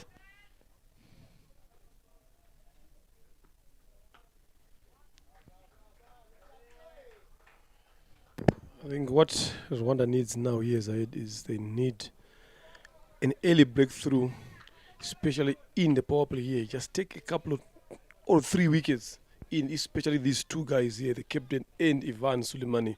We know how dangerous these two guys can be, so they need to find a way in making sure that they get a wicket here. Number 2, I spoke earlier on about comparisons of seamers, both from Uganda, Tanzania, and Rwanda. Again, especially in terms of delivering that short ball. There, Martin tries to go a bit more fuller, but that was a bit wide, too much. Umpire raises his arms and signaling wide there. You don't want to have those extras coming in a lot. Ivan Suleiman, 4 matches, 4 innings so far in this tournament. His best is 59. We are yet to see more of that changing as the course of the tournament goes to the end. So that's what I'm saying. We see these two teams, 4 seamers, you see that's short of a length delivery there. But if you look at how Ivan managed to play that ball into the cover, it shows that it has some width. But when you look at the Ugandan bowlers again, David Wawie and Jonathan Sebanja, And if you look at Salum Jumbe and Ali Kimote and Yusuf, again, the way they've been bowling that short body line, not giving over pitch. Salum. Ivan Siluman missed that delivery. And again, Martin Akayezu just missed to take a clip of those stumps there. So that is what I'm trying to say during the course of the game. Those are the things that we need to compare and see exactly how much disciplined in terms of consistency the Rwandan bowlers against those other 4 sets of seamers. Well, of course, you've got pace on offer, but it has to be well guided straight into the hands of the skipper, Clinton Rubagumya. Comes to him comfortably off one bounce.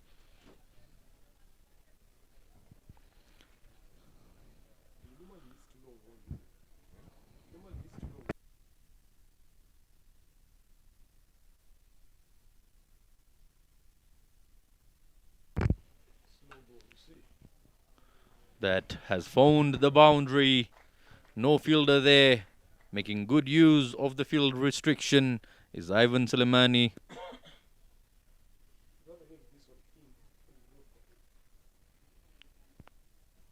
Strong lad he is. Have a look at that. A ball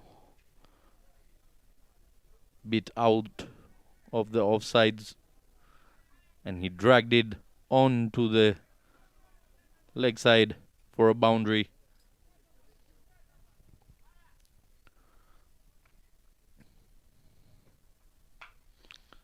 Gets the bottom end of the bat, goes down to third man, deep third man, Eric Nyumugabo.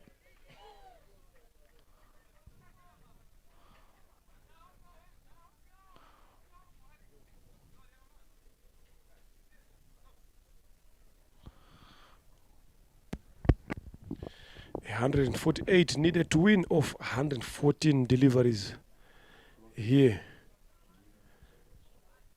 7 for 0 so far. Tanzania, it is winning the toss in the morning and winning the toss late afternoon and opting to field first, and thereby sending Rwanda managing to put 154 in 20 overs. Can they defend that 154? Yes, it is defendable, but it's how you're going to defend it. The captain himself has brought himself again into the attack here. The tactic that worked for the past 2 games of bringing Emmanuel Sebareme from the other end. Today, even since morning, it has never been used. We conceded a lot of runs in the power play versus those other games that Sebareme bowls. Again, today they are missing the service of Zapi, trying to manage the workload, and that is good enough for the seamers again. So you need, starts off with a slow delivery there, deceiving Ivan Seleman of pace.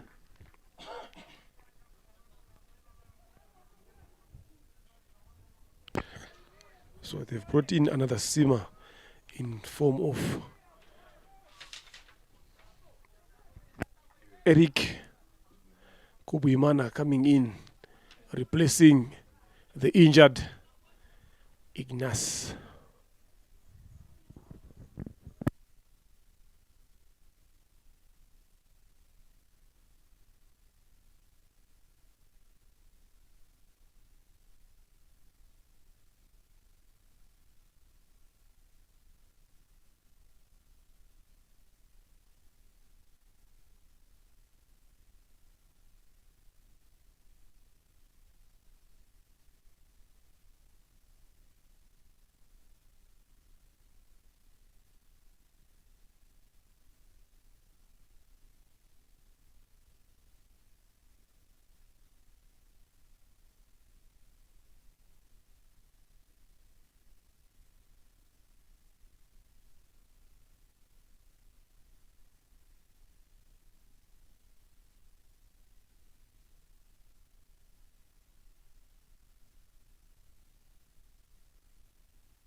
Wide ball there. He has to re-bowl that ball again, trying to put the ball a bit more quicker, then he ends up losing the line.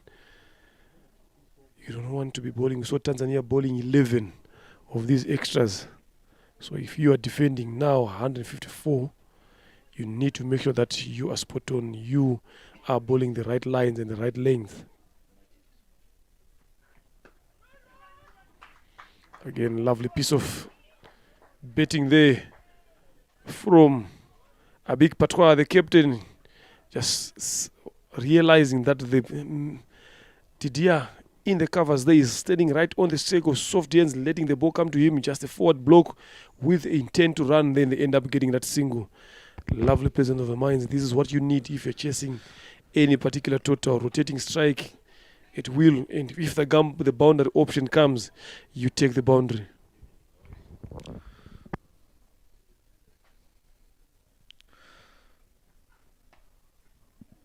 Offer there, it has got in the air, couple of bounces, and it reaches the boundary rope. In the vacant region, just allowing Ivan Suleimani to open up his hands.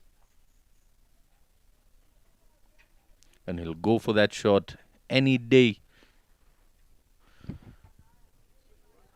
I think the right option for the Rwandan bowlers at this particular point should try to keep it away from his arc, try to get it wider away from his body and place the field, pack it on the offside. Let him drive. Yeah, that is the delivery that I've been talking about, Leonard. If you keep it away from his arc here, because anywhere from middle to leg stump, he's quite strong.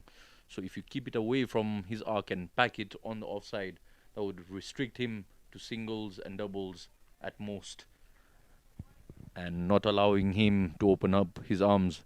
And that would create opportunities out of frustration. Just one ball left in this over. One boundary considered here. So 7 runs so far in total. Again, not even moving closer to that ball there. Ivan Suleiman there. As he's just trying to reach for the ball there and looking forward to be hitting that ball hard, but not managing to find. There is some fans sitting out there. Shakira Niyomuhoza.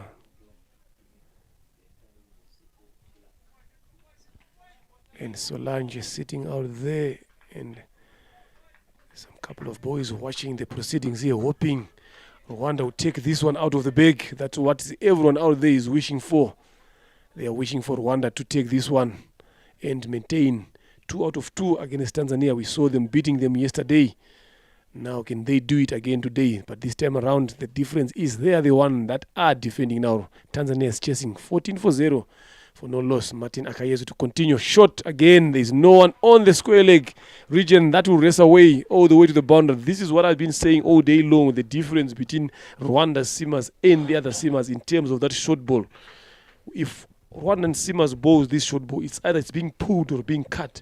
But the other seamers, if they bowl, guys are getting hit on the helmet, guys are getting hit on the gloves, guys are ducking down.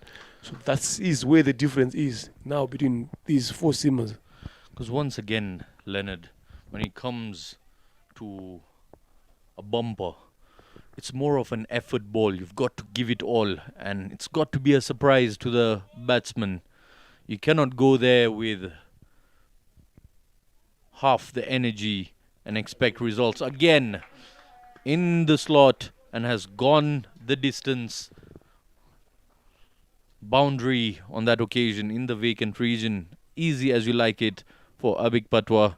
He rocked onto his back foot and swiveled around, taking it, making it very easy. Deposited that side for a boundary. Martin Akayezu gifting away back-to-back boundaries, not learning from his mistakes. This time around had a change of grip. results into a dot ball.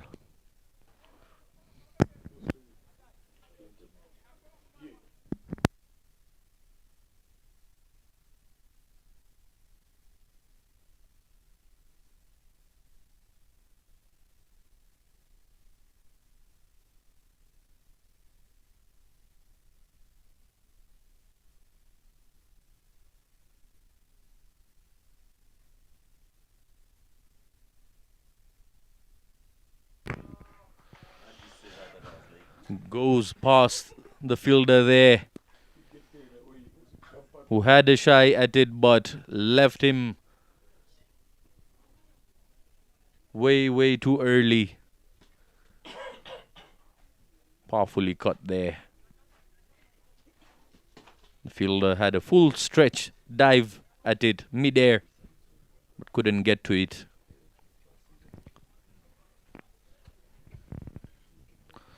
Third boundary of the over, Leonard.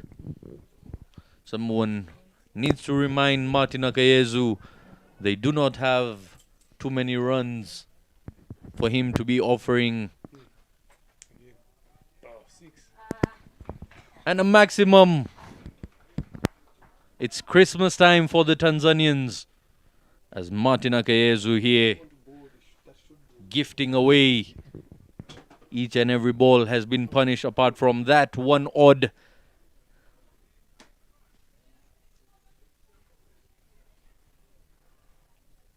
Dot ball by Martin Akayezu in the over.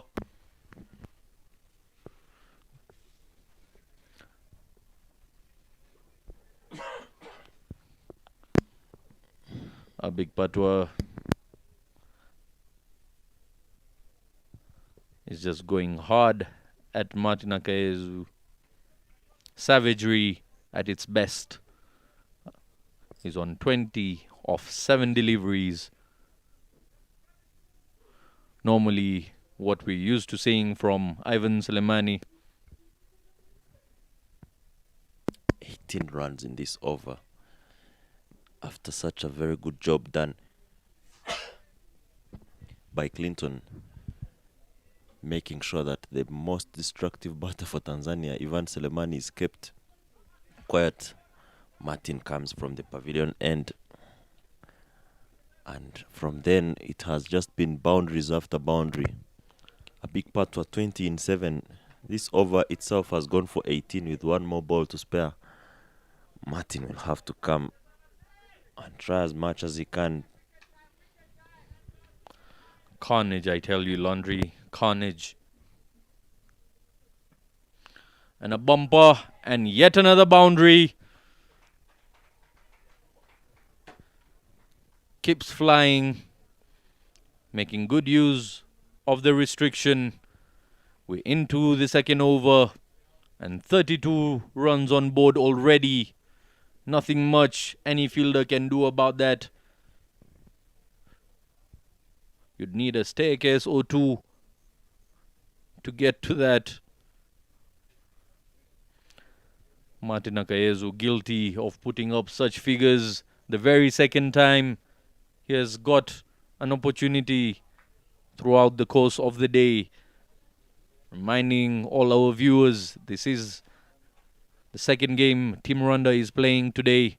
They played earlier today morning against Uganda, in which Martin Akayezu started off with a very expensive over. 21 runs he gave away in that over. And now in 2 overs he's given away 29.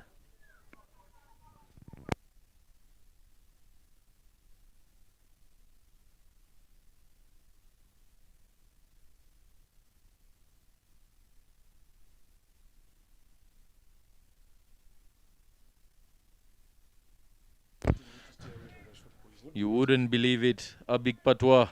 24 of 8 balls.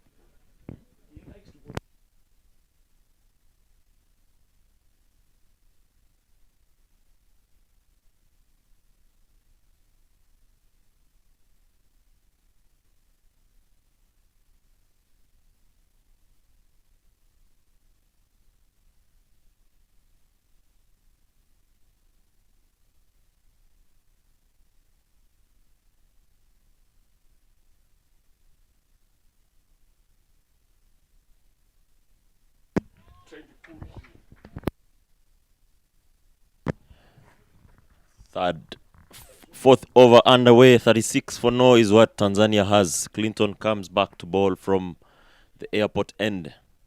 First ball, dot ball to Ivan Selemani.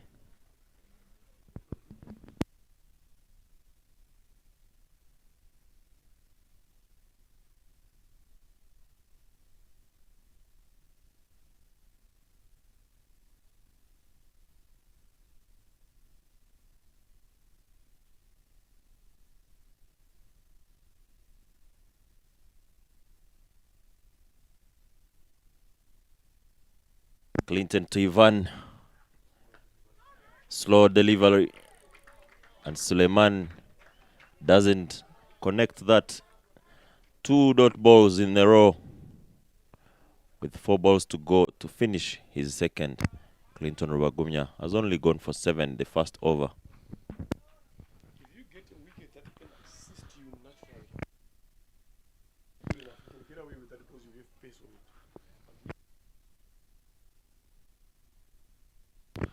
Good change there by Clinton Rubagumya, the Rwanda skipper, who's walking in hard. And a wide being indicated there by Gusto, the on-field umpire.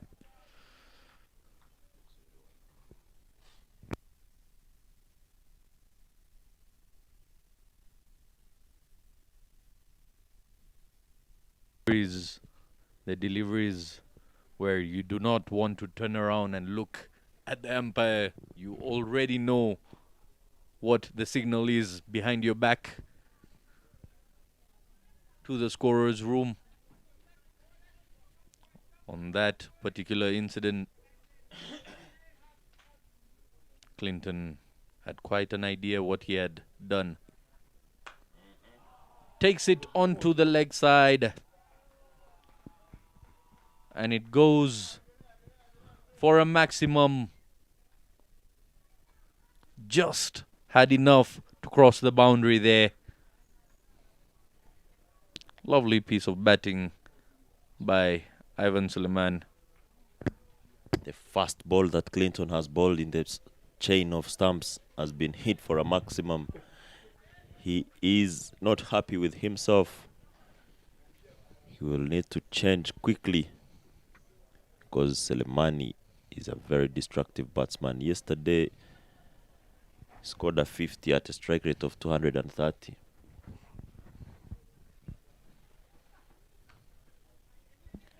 Healthy age.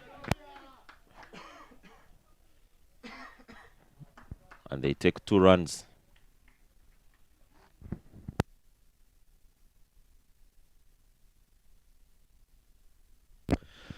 Team Rwanda will need to find ways to break this partnership.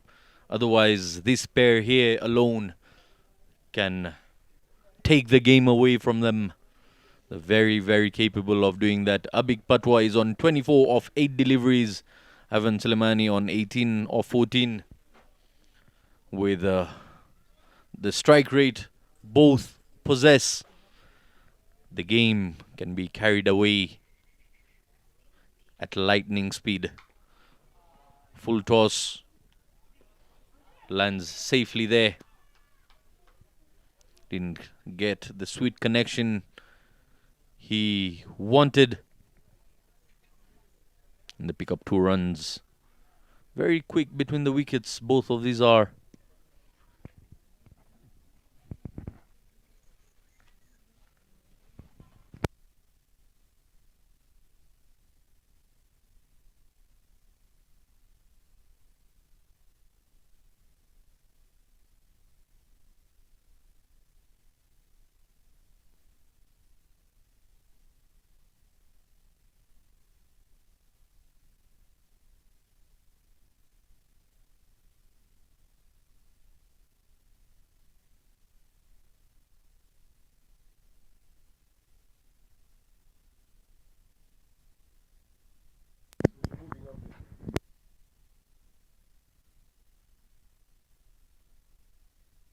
.47 for no after 4 overs. Tanzania taking charge, run rate at 11.75, yet they only need 6.75.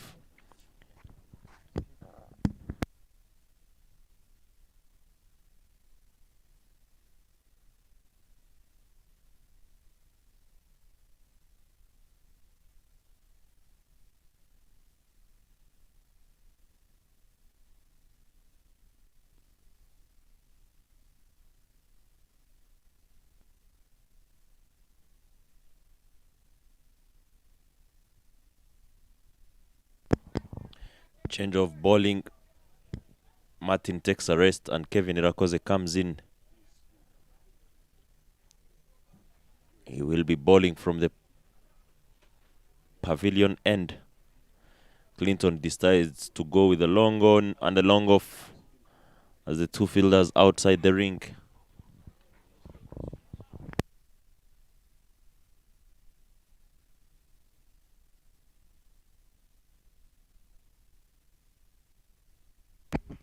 That should be 6.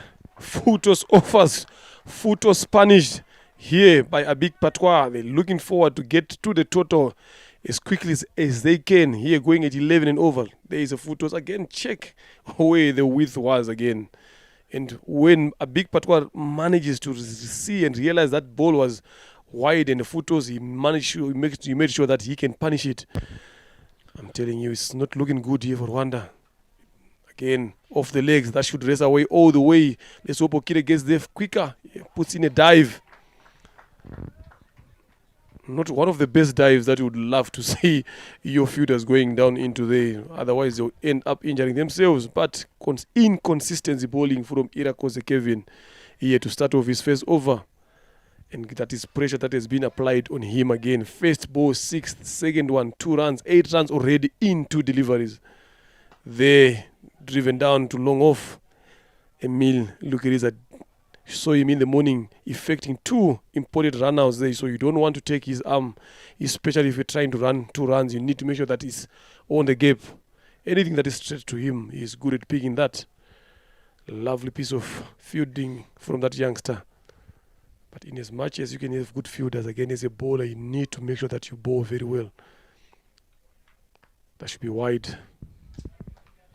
Wide it is. Kevin Irakoze under pressure now. First ball being dispatched for a maximum, and then a double, and then a wide. This time around, takes it to the leg side, but fielder.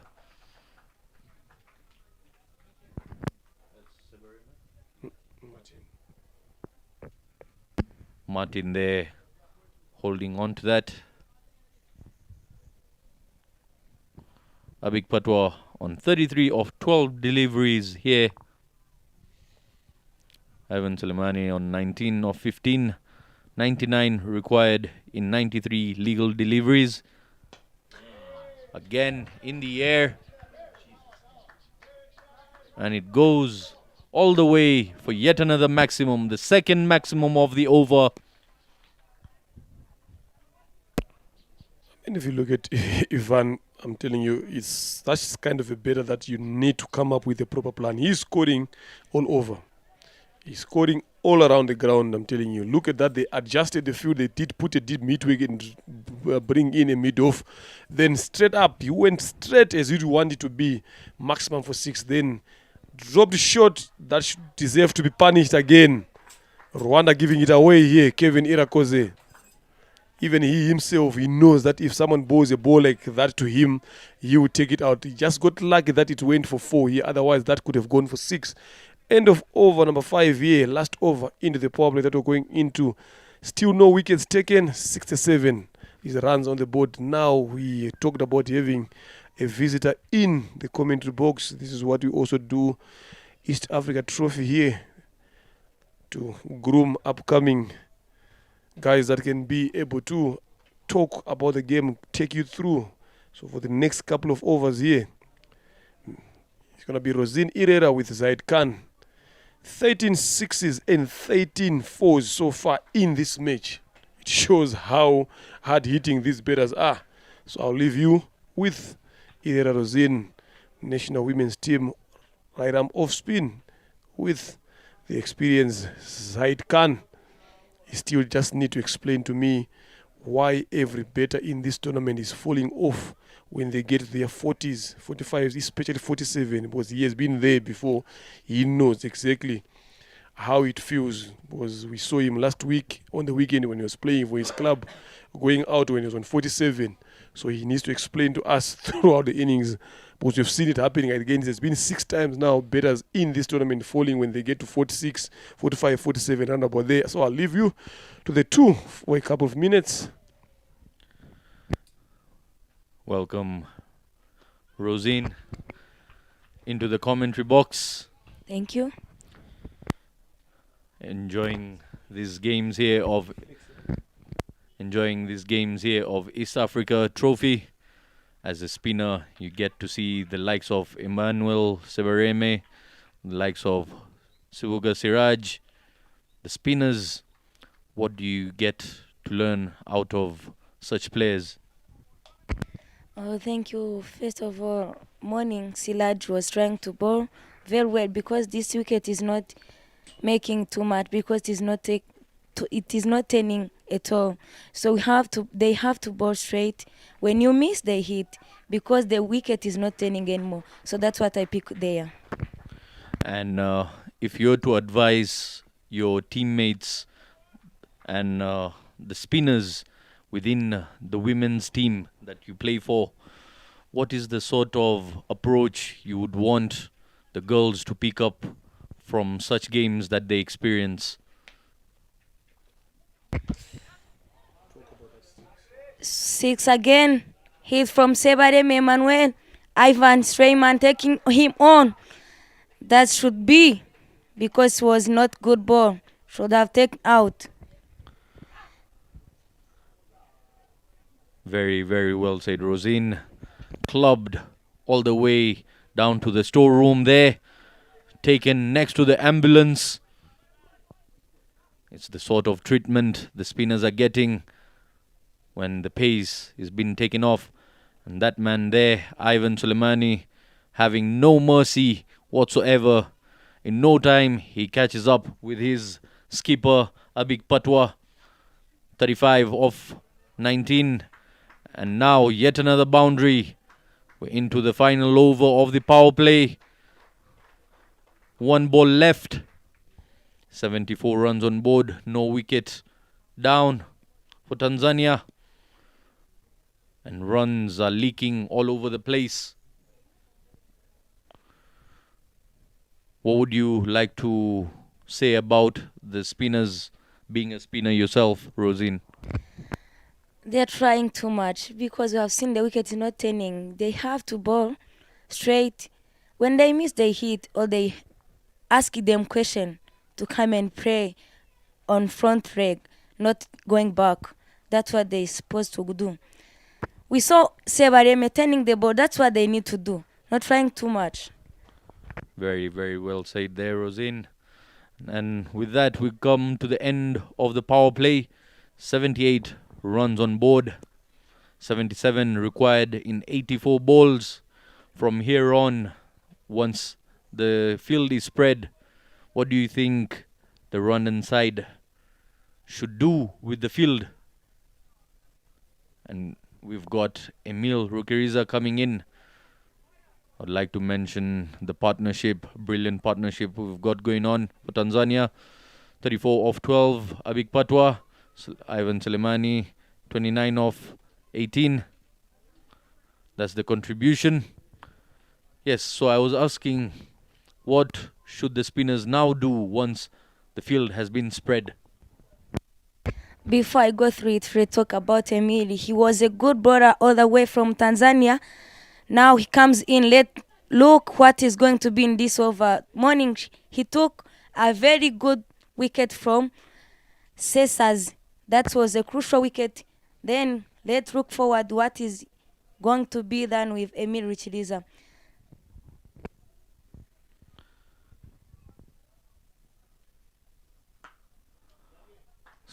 Played on the offside this time. There is protection in the deep. And they'll settle for just a single.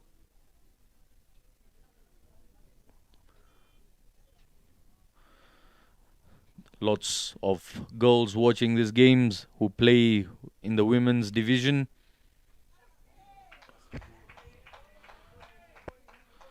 When they watch these games, I've been doing commentary for the women's cricket as well, Rosine. So I've seen many girl spinners who flight the ball sometimes more than they should. So when it comes to these games that you're watching, what sort of difference do you see between those girls and the guys here. Anything comes with full toss, it's gone out in this men's tournament. Though in women, sometimes a ball of wicket. That the difference between. They make sure males each ball comes in with high flight goes out. And what do you think the girls need to do to change that? These men's they have to deceive batters. When they look bowling quick, then they come try to do a slow ball but not high toss. That's what they have to do. They check what Emil done. That's good shot from Ivan again. That's a 6 from Emil. His delivery took my Ivan Strayman. He's batting very well this afternoon. All the way from yesterday, he took his team in a good position for winning Uganda. That's what he's doing. Again, consistent batting from Ivan Strayman. Just 4 balls Emil Rukiriza has bowled. And 11 runs he's given away.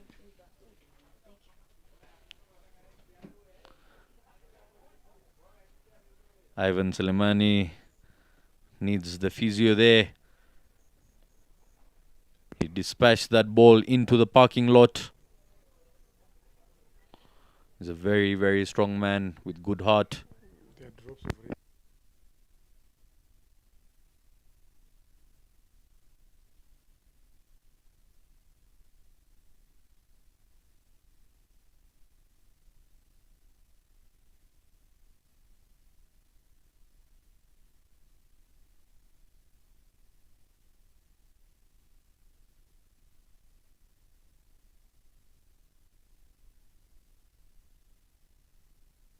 There is the partnership there. 89 of 40 deliveries are Big Patois and Ivan Suleiman. Suleiman contributing 49. And a Big Patois 36. Yeah, 49 runs so far that Suleiman is on. 24 deliveries. A quick fire the innings. We saw him yesterday. He did the same thing against Uganda. We have got a little bit of some dark clouds here, taking us by surprise, and in the next couple of minutes with how dark they are and how quickly they are moving across the ground, we will be seeing some rain here. But that does not matter in this game because already we've passed 5 overs, so the Duckworth and Lewis comes into play. But with the look of things here, I'm telling you, Tanzania will be definitely winning that one. Right now they are going at 13 runs and over, and the required is 4.95, I'm sorry. So definitely, if it ends because of rain, Tanzania will take that one.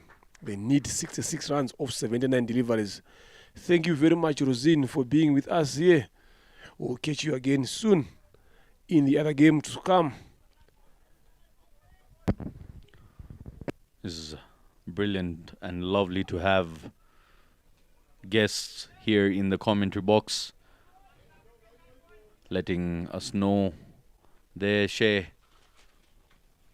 of belief and thought. It's always good to share ideas around, especially from the youngsters. Emil Rukiriza bowling a very, very slow ball there. And Ivan Soleimani with the gun, machine gun celebration there, reaches his 50 in no time.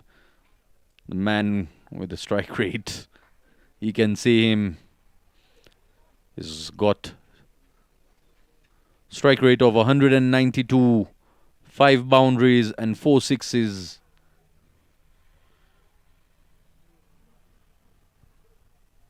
Single-handedly taking the game away from the opposition is Ivan Soleimani. We saw him do it yesterday. He's carrying it on in the same manner today.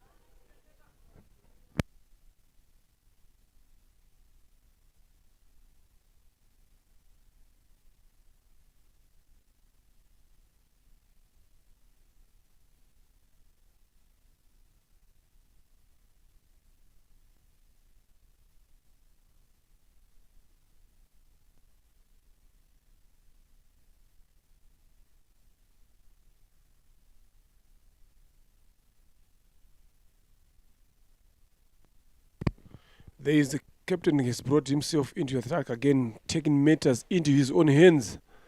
Here, he has bowled 2 overs, gone for 9 runs each over. He comes back into ball. Yeah, it's definitely is also good to have people coming in. You heard Rosine talking when you asked here about if you see the men, the way they fly the ball, how they quick the ball, they bowl the ball quicker. She's talked about if you fly the ball in the men, that ball get lost.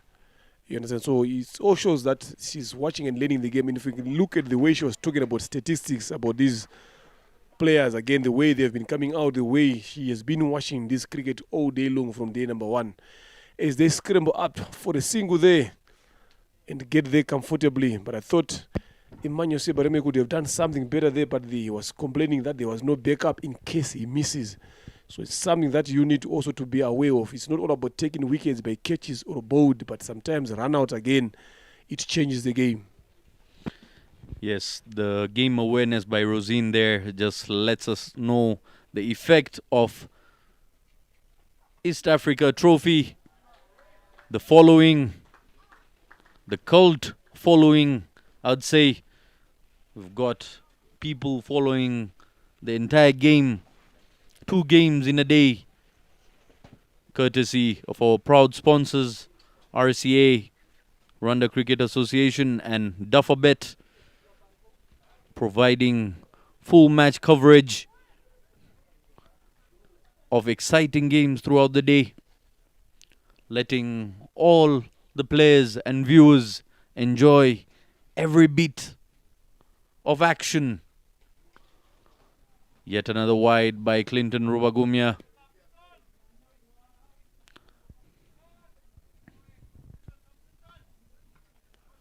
Tanzania continuing the same way they did against Uganda yesterday.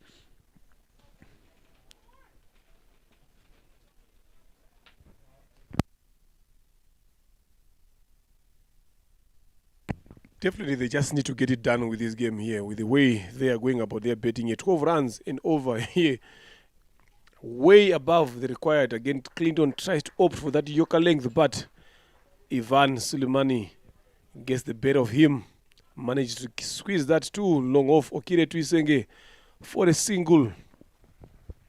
Lovely cricket that Tanzania has started playing here. Yes, they lost yesterday, but the comeback here is very, very strong and very, very calculative. You can see even the way they bowled again in the first innings, that they sat down, came up with a plan, and that plan worked. They never bowled a lot of loose deliverers like they did yesterday. Before we talked about them not having one of the best bowling attack here in the tournament, but the way they bowled again this morning, I'm telling you, it doesn't show that they come very, very well disciplined. They knew exactly what they wanted to do with the ball, how to stop Rwanda from scoring runs, how to take wickets. They did that exactly, and that is why they're finding themselves chasing 154.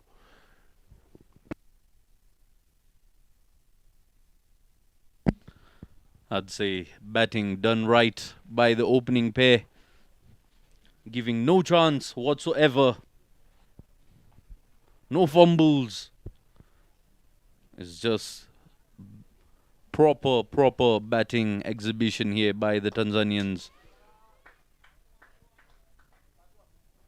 Slowly and steadily now taking the game away from the Rwandan side.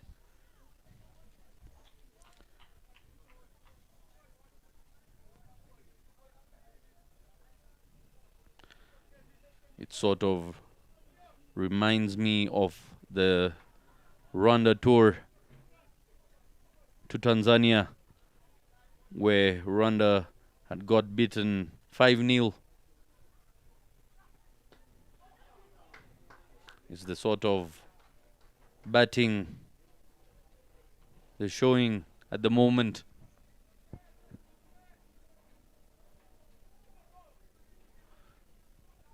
After having a very, very sunny day, the clouds have completely changed the lighting of our setting here at Gahanga International Cricket Stadium. There you see the youngsters enjoying fries. Young Eric there champion, doing champion things. End of over number 8 here. 97 for the loss of no wicket. We saw Rwanda yesterday chasing 170 for 3, and now this is 97 for 0 here. We saw Uganda, Tanzania chasing 176 again. So that shows how lovely this wicket is to bet on. Lovely piece of gem there from Emil. Look at his undoing Ivan Suleiman there, but just managing to miss the stumps. But these are the sort of the deliverers that you think as a bowler I should be bowling more often. But this shows, like I said, this shows how lovely this wicket is in terms of betting on it. It's a lovely wicket to bet on. Didier, without the gloves today, makes a fumble there, allowing Suleiman Ivan to get off strike. And that brings the calm. A big patois so far. The captain is just doing his supporting role. And he's managed to do that very well. There you see, he's just making sure that whenever he gets strike, he rotates strike. Look at that shot there, driven down to long on for one, as easy as you'd want it to be. And that brings the dangerous looking Ivan Suleiman, who's on 54 of 31 deliveries. This is lovely cricket to see, but that shows how good the wicket is, especially if you're betting. Look how easy it is for these two batters here. Lovely piece of shot there. And that brings 100 for Tanzania into the 9th over. Good cricket here being showed by Tanzania batters. Zaid Khan. Excellent, excellent batting by Tanzania. You see them getting to the 100 mark without giving away any wicket. That one stayed low and had lots and lots of turn to it. Emil Rukiriza, the only spinner I've seen throughout the day to get that much turn out of this pitch. And again, turn and bounce, but not directed well, so they will rotate the strike.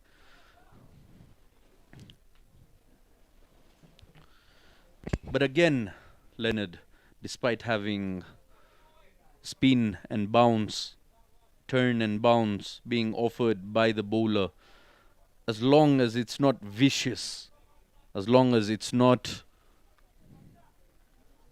doing any harm, the batting will be on top of the bowlers.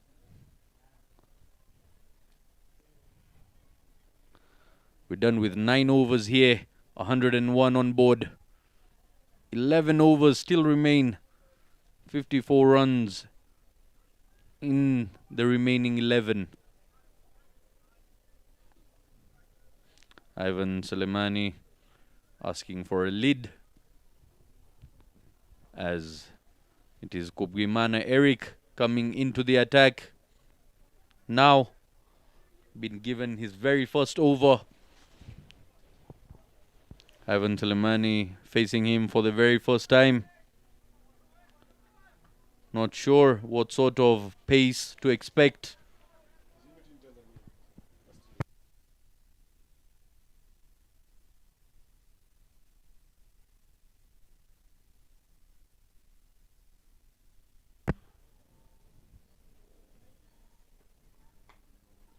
In the air and goes to the boundary.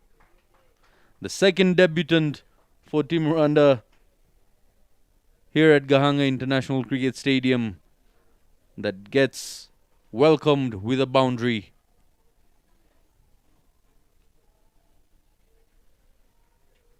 We saw the other day the debutant Israel Mugisha. His very first ball was dispatched for a boundary, but he fought back and did pick up a wicket in that very over.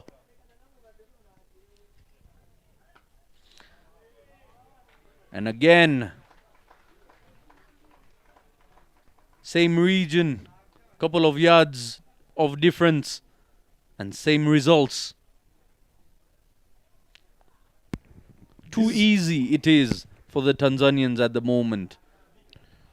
This is what I've been saying, Zaid. Look at that with short ball. Again, easy to dispatch. Compare this with the other seamers of these two teams, Tanzania and Uganda. There is a massive difference there in terms of alignment of line and length here. And they like bowling that So I'm telling you, this is something that they need to work around as quickly as they can with the upcoming tours that are coming in. Again, he tries to go for that, but just because a big Patwa did not move his legs there to dispatch that one again to the boundary, he ended up missing dot ball. But they need to make sure that when they complete this tournament again, sit down and watch their bowling, especially the bowling. See, right now, if they take off even fine leg, short fine leg, and put it on the other side, because they've not played a single shot this side, with the ball.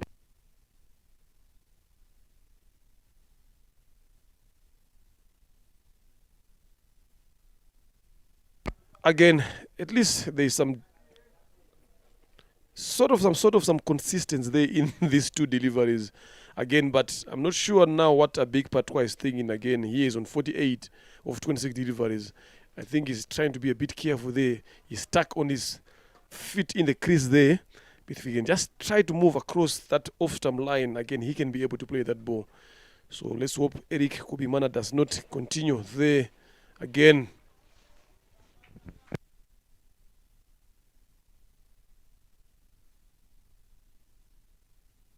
Wide again there. He has to rebowl that current partnership. 110 massive or 58 balls there. A big Patwa 48 and Ivan Selemani 55 of 32 deliveries. And they need 45 runs in 62 balls. Tanzania here winning the toss and sending Rwanda to bat.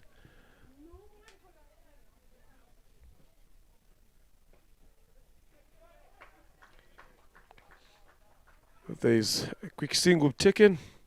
That brings the captain on 49.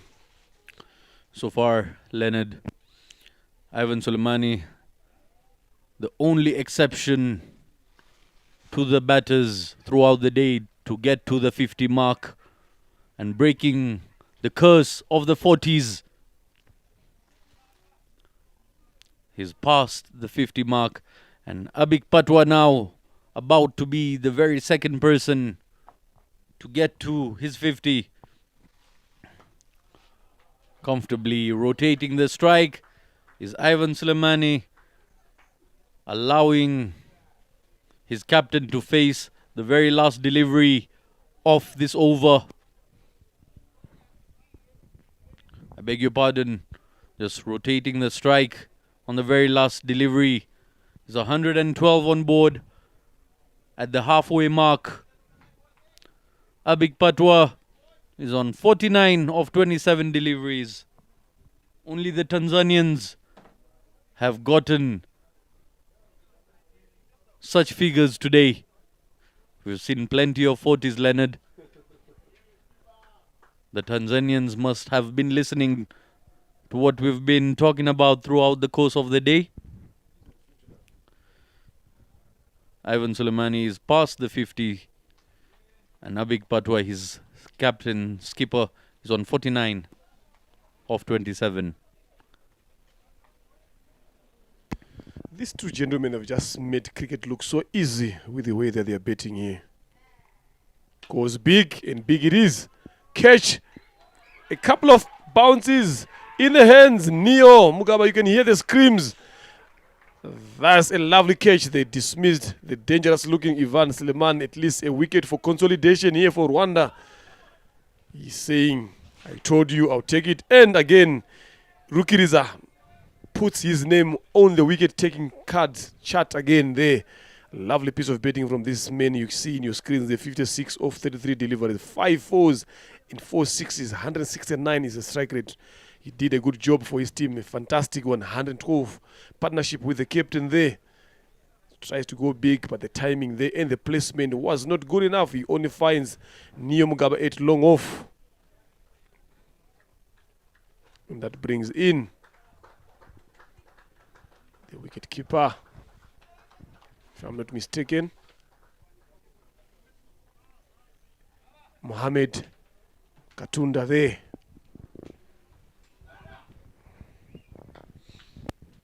Finally a wicket comes in, Zaid. That breaks the partnership. And with that, Abik Patwa is still on 49. He's got a new partner now out there to join him in the middle. Eric Nyomugabo picking up that catch. Very, very animated celebration there. It shows you what that wicket means to the Rwandan side. The danger man is now gone. But yet again, Amal, Rajivan Amal is out there in the middle. 4 matches he's played, 3 innings, 109 runs to his name, highest of 57 amongst the players who scored 50s in this tournament. Flighted outside, well outside off stump, just drives it comfortably to the fielder there. Dot ball.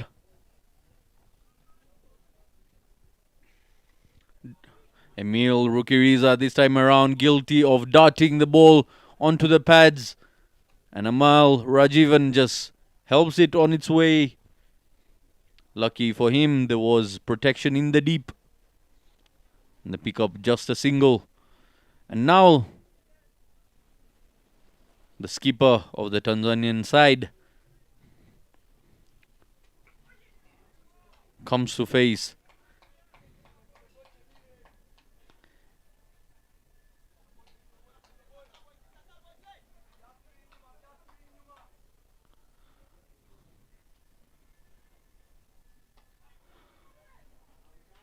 And with that rotation of strike, the captain Abik Patwa gets to his 50.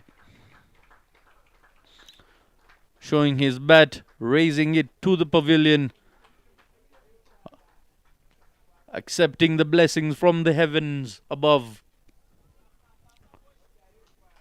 There you see 29 balls, 50. He's been striking the ball really well.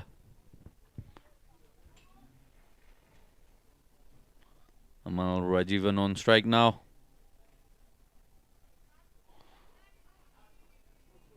So much turn, but no bounce off the pitch. And it has stayed low. And they pick up 2 runs. Good running between the wickets by these 2 gentlemen. End of the 11th over, 116 on the board.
Another outside edge there from a big Patwa, allowing himself to get a single. And Kubimana Eric starts off there with a single off his over. He bowled the face over, it went for 12. The captain trusted him again. Yes, why not? Because he's in there to bowl. He needs to make sure that he bowls and try to put his team in a good position. If we talk about winning here, they need to take a lot of wickets. I'm telling you, from here going onwards, 38 or 53 deliveries is not going to be that easy for Tanzania to lose from that position. But if Rwanda wants to win that, they have to take wickets as many as they can in a short period of time. But you can't take wickets if you're bowling such kind of deliveries. We are yet to see Emmanuel Sebareme again coming into bowl in this game. I'm not sure why Clinton has not even bring him back to bowl. This is where you need some of your experienced bowlers bowling in. Yes, Kubimana needs to get an experience, but if you are looking forward to take those quick wickets, those are the guys that you bring. If you fail, then at least you go back, you turn into the other bowlers. Lovely piece of drive there from Amal.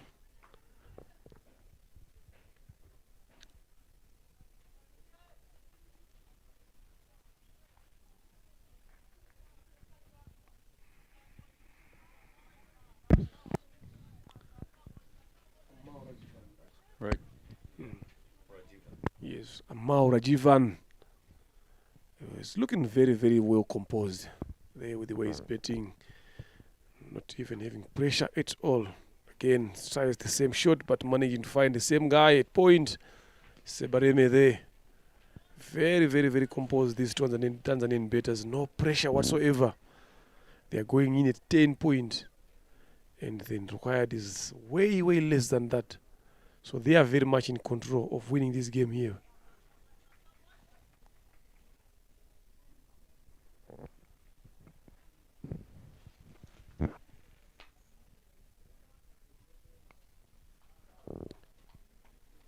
It's straight to third man, the captain himself fielding in that position.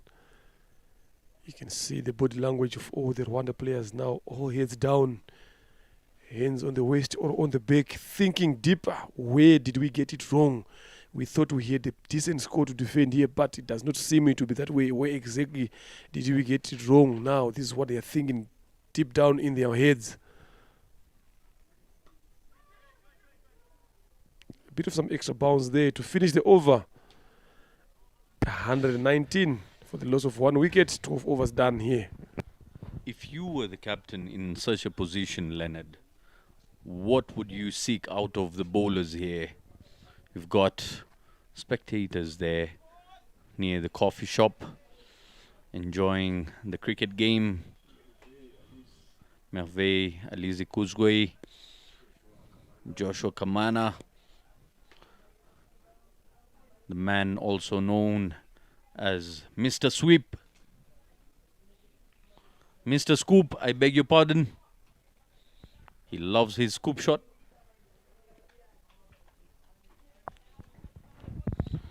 Emil Rukiriza coming in for the final over of his spell. And launched into the leg side for a maximum of the very first delivery that had 6 written all over it the moment it left the bat of Abik Patwa, giving no respect whatsoever.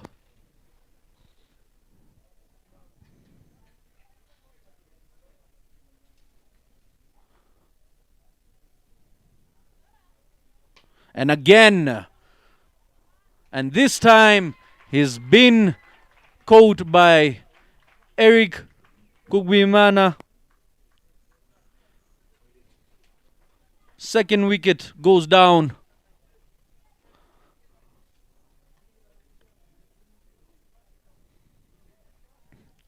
Rwanda fighting hard and getting back into the game with 2 catches of 2 massive wickets. Ivan Soleimani departed, and now Abik Patwa. Flighted delivery that was outside off stump. Abik Patwa tried to drag that down to long on, and the fielder was placed there perfectly, took a catch comfortably there. Eric Kubwimana with a safe pair of hands, not making any mistake. And with that, we've got 2 fresh batsmen out there in the middle. And Kasim now walks in. Kasim Chete is out there in the middle. He's amongst best fielders for Tanzania side.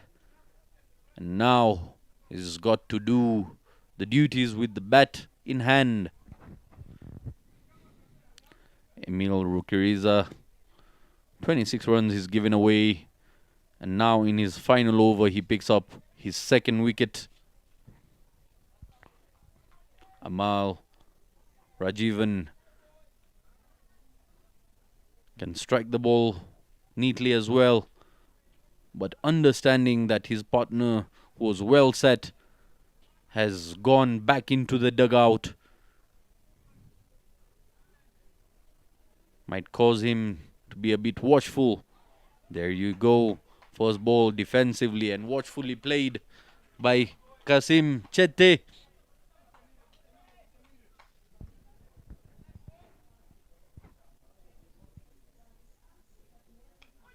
Again.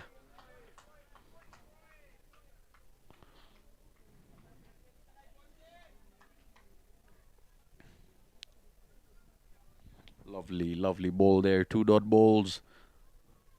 Bringing pressure.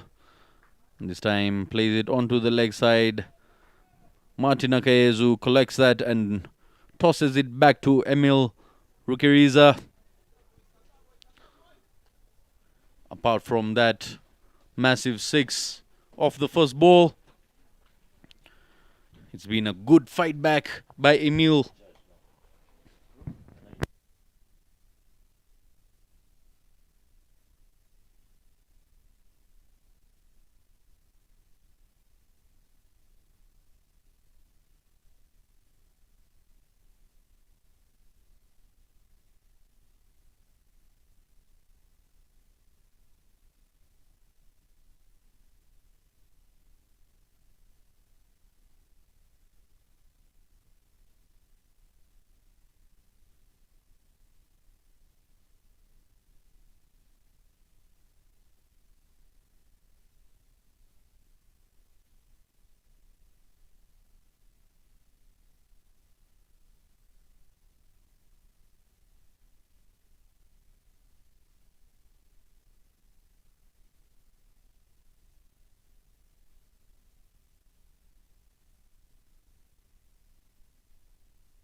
A 126 for the loss of 2 wickets, 13 wickets down.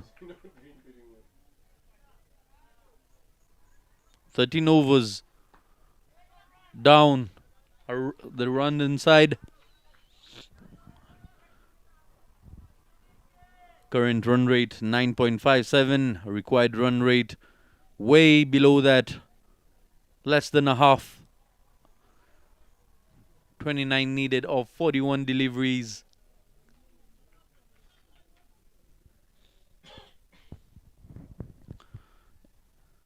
Eric Kubimana, the man who took that catch, is now given the ball in hand to come from the airport end. My partner Landry is back into the commentary box with us.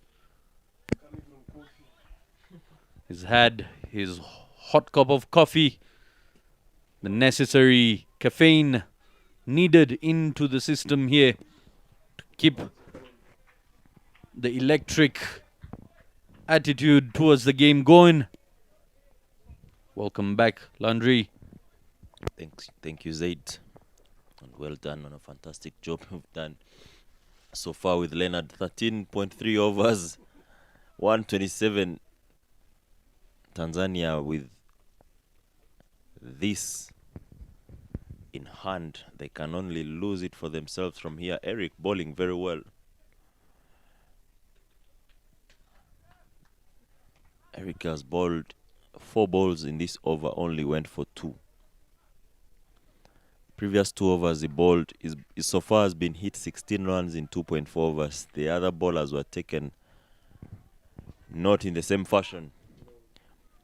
But now Tanzania has lost their 2 batters who have done a fantastic job. In the captain, Abik Patwa.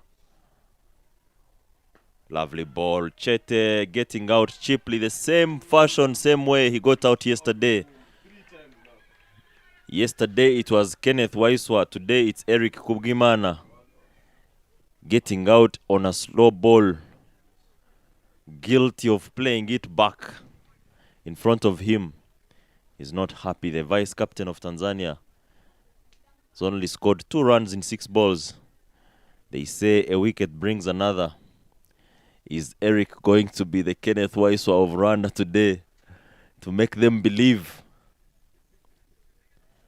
that there's still something to fight for when the required rate is only 4.40? Tanzania needing 27 runs in 38 balls. This looks very easy. The man who scored the last run of yesterday in the win of Tanzania against Uganda walks in. Thakur Sanjay Kumar, boom, walks in the 14th over.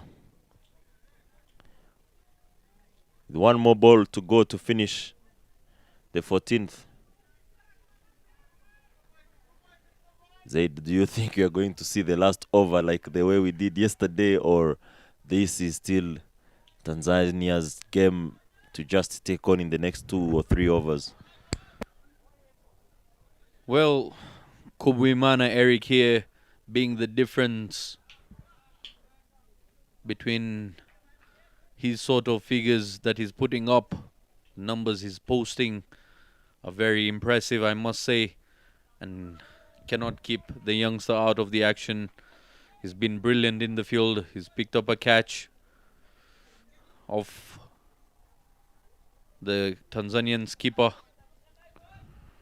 and now bowling really tight overs. He just picked up yet another wicket. There you see the pavilion, the legend Katia Omahoro, and our partner who's supposed to be here in the commentary box, Bob Bashir Songa, having a break, unplanned for, but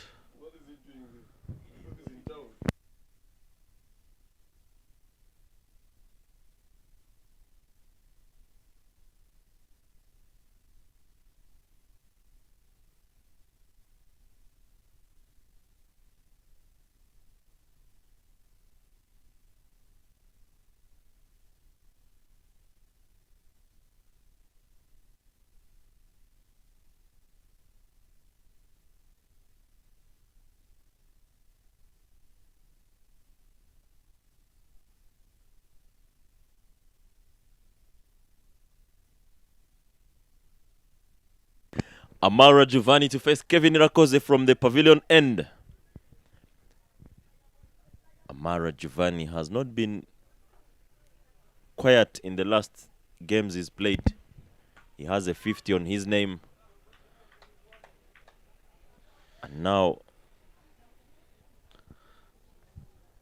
Kevin will need to continue bowling and see if he can get another wicket or even bowl at a very good shot from Amal, and that is a single to bring the new batter on strike, who is yet to register a single run in this particular fixture.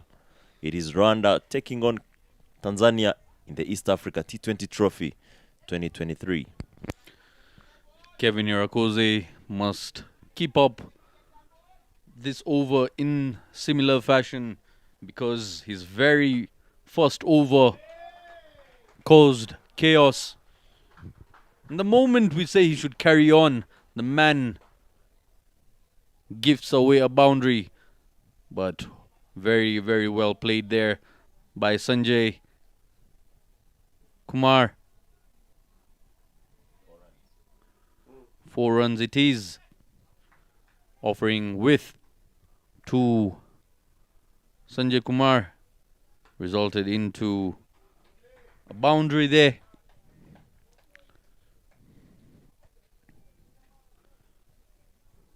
Kevin Irakoze went for 20 runs his very first over. That's how destructive the opening pair of Tanzania were. Went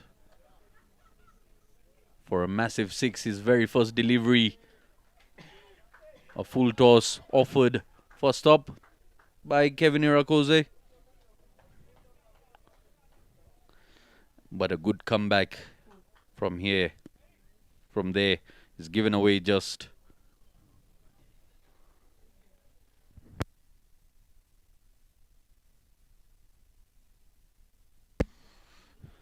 8 runs coming off this over. And there you see the coach and the assistant coach. The support staff there just worried. Lee Booth, the main man behind the run inside.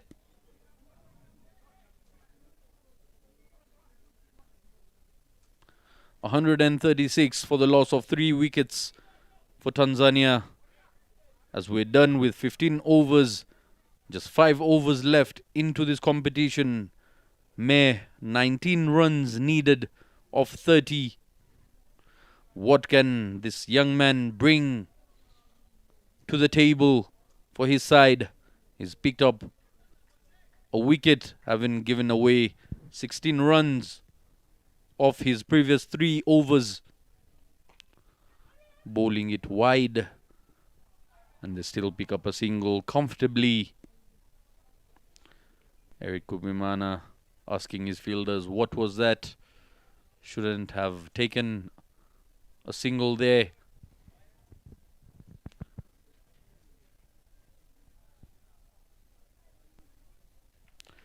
The Tanzanians would like to finish the game as soon as possible and not get too comfortable with the amount of deliveries left. Very good shot from Amal, played on the long on, and that is a misfield from Eric Nyomugabo. Make it another boundary for Tanzania. 18 in 29. Teapot there by Kubimana. Disappointed with the efforts in the deep by his namesake. Lots of Erics in Rwanda. You've got to be careful of which one you talk about. Mind you, Landry, how many Erics have we had in the national side so far?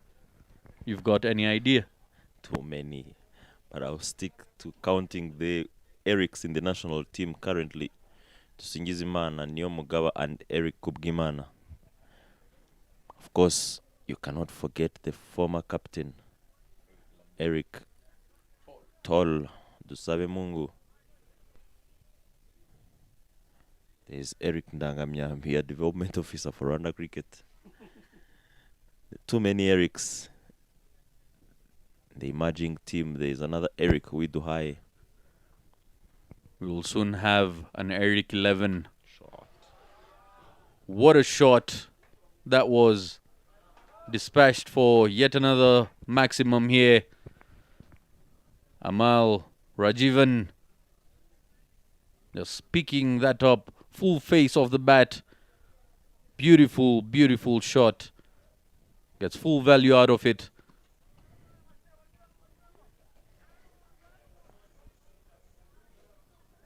Taking it extremely easy at the moment are the Tanzanians. 147 comes up. 3 more deliveries left in the over. Well played there by Amal Rajivan. Straight to the fielder there. Dot ball. It is. Amal has been very good, patient batter. And he scored runs in every game he's played in this tournament so far. Eric Kubimana to continue bowling. His over has already gone for 11. Amar throws everything at it and it takes no time to reach the boundary. Tanzania needs only 4 runs to win this particular game. Eric Kubimana not feeling supported And unfortunate for him for the runs to be going by that way.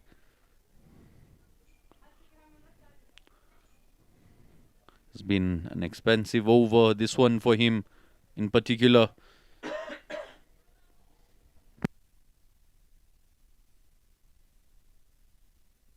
"15 runs he's given away so far already.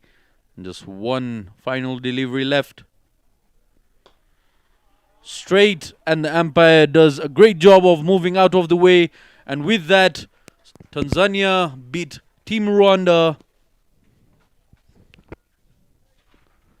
by 7 wickets in hand. One-sided affair. It was courtesy of the opening pair of Tanzania. A knock by Ivan Suleimani and Abik Patwa. And finishing it up was Amal Rajivan. With that, we have the scorecard. Abik Patwa, the captain, 58 of 34. 6 boundaries, 3 maximums, strike rate of 170. Ivan Suleimani, 56 of 34. 5 boundaries and 4 maximums, 164 was the strike rate. Amal Rajivan not out on 26 of 17. 3 boundaries and 1 maximum. Kasim Chete continuing his affair of low scores. Has to depart for 2 of 7. There is the bowling scorecard for Rwanda. Martin Akayezu, 2 overs, 4 dots, 29 runs. Very expensive. The most expensive, in fact. 14.5 was his economy. Captain Clinton Rovagumya, 3 overs, 4 dots, 25 runs. 8 was his economy. Kevin Irakoze, 2 overs, 3 dots, 28 runs, 14 being his economy. Emmanuel Sebareme, 1 over, 3 dots, 11 runs, and 11 being his economy. Emil Rukiriza, 4 overs, 11 dots, 27 runs, and 2 wickets. His economy being 6.75. Kubimana Eric, 4 overs, 10 dots, 35 runs, 1 wicket, 8.75 was his economy. Rwanda giving away just 7 extras. That is the match summary. The main players for Rwanda: Didier Kubimana. Kubimana, 52 of 47. Kevin Irakoze, 30 of 16. Martin Akayezu, 22 of 14. For Tanzania, we've got Abik Patwa, 58 of 34. Ivan Selemani, 56 of 34. Amal Rajivan, 26 of 17. And that was that. Call it a day here from the commentary box, as you'll be joined shortly for the post-match interview by my partner Leonard Namburo, after having a long day here in the commentary box. Stay tuned, everybody. Signing out is Zaid Khan.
With Africa Trophy between Rwanda and Tanzania. Tanzania winning that game by 7 wickets. Well done to you, Tanzania. Clinton, once again, a quick word. Hard luck again, skipper, 2 out of 2 on the negative. Which department do you think you guys did not do well in this second game? Yeah, on that pitch, it was simply not enough runs, yeah. Not enough runs. If you want talking about not enough runs, what exactly can you be telling us for you guys to do to get enough runs? I think the power play was okay. Maybe the middle overs is where we need to at least get 8 runs and over. Yeah. Thank you very much. All the best. The winning captain, Abik Patois.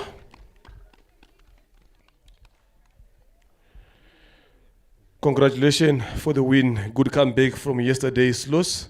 What did you guys, obviously you went there, you sat down, you came up with your plan today. We saw the plan was clear. You as the captain, tell us exactly what did you guys plan against Rwanda today? It was just simple. We just reminded each other that, look, whatever has happened.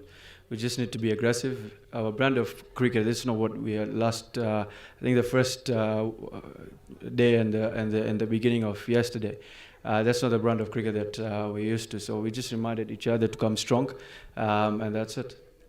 Thank you very much for that.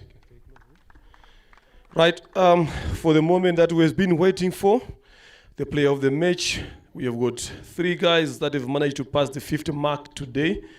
Didier Ndikubimana, 52 of 47 were batted. Ivan Selemani, 56 of 34. And the player of the match of today is the one who scored 58 of 34 deliveries, Abik Patois, the captain.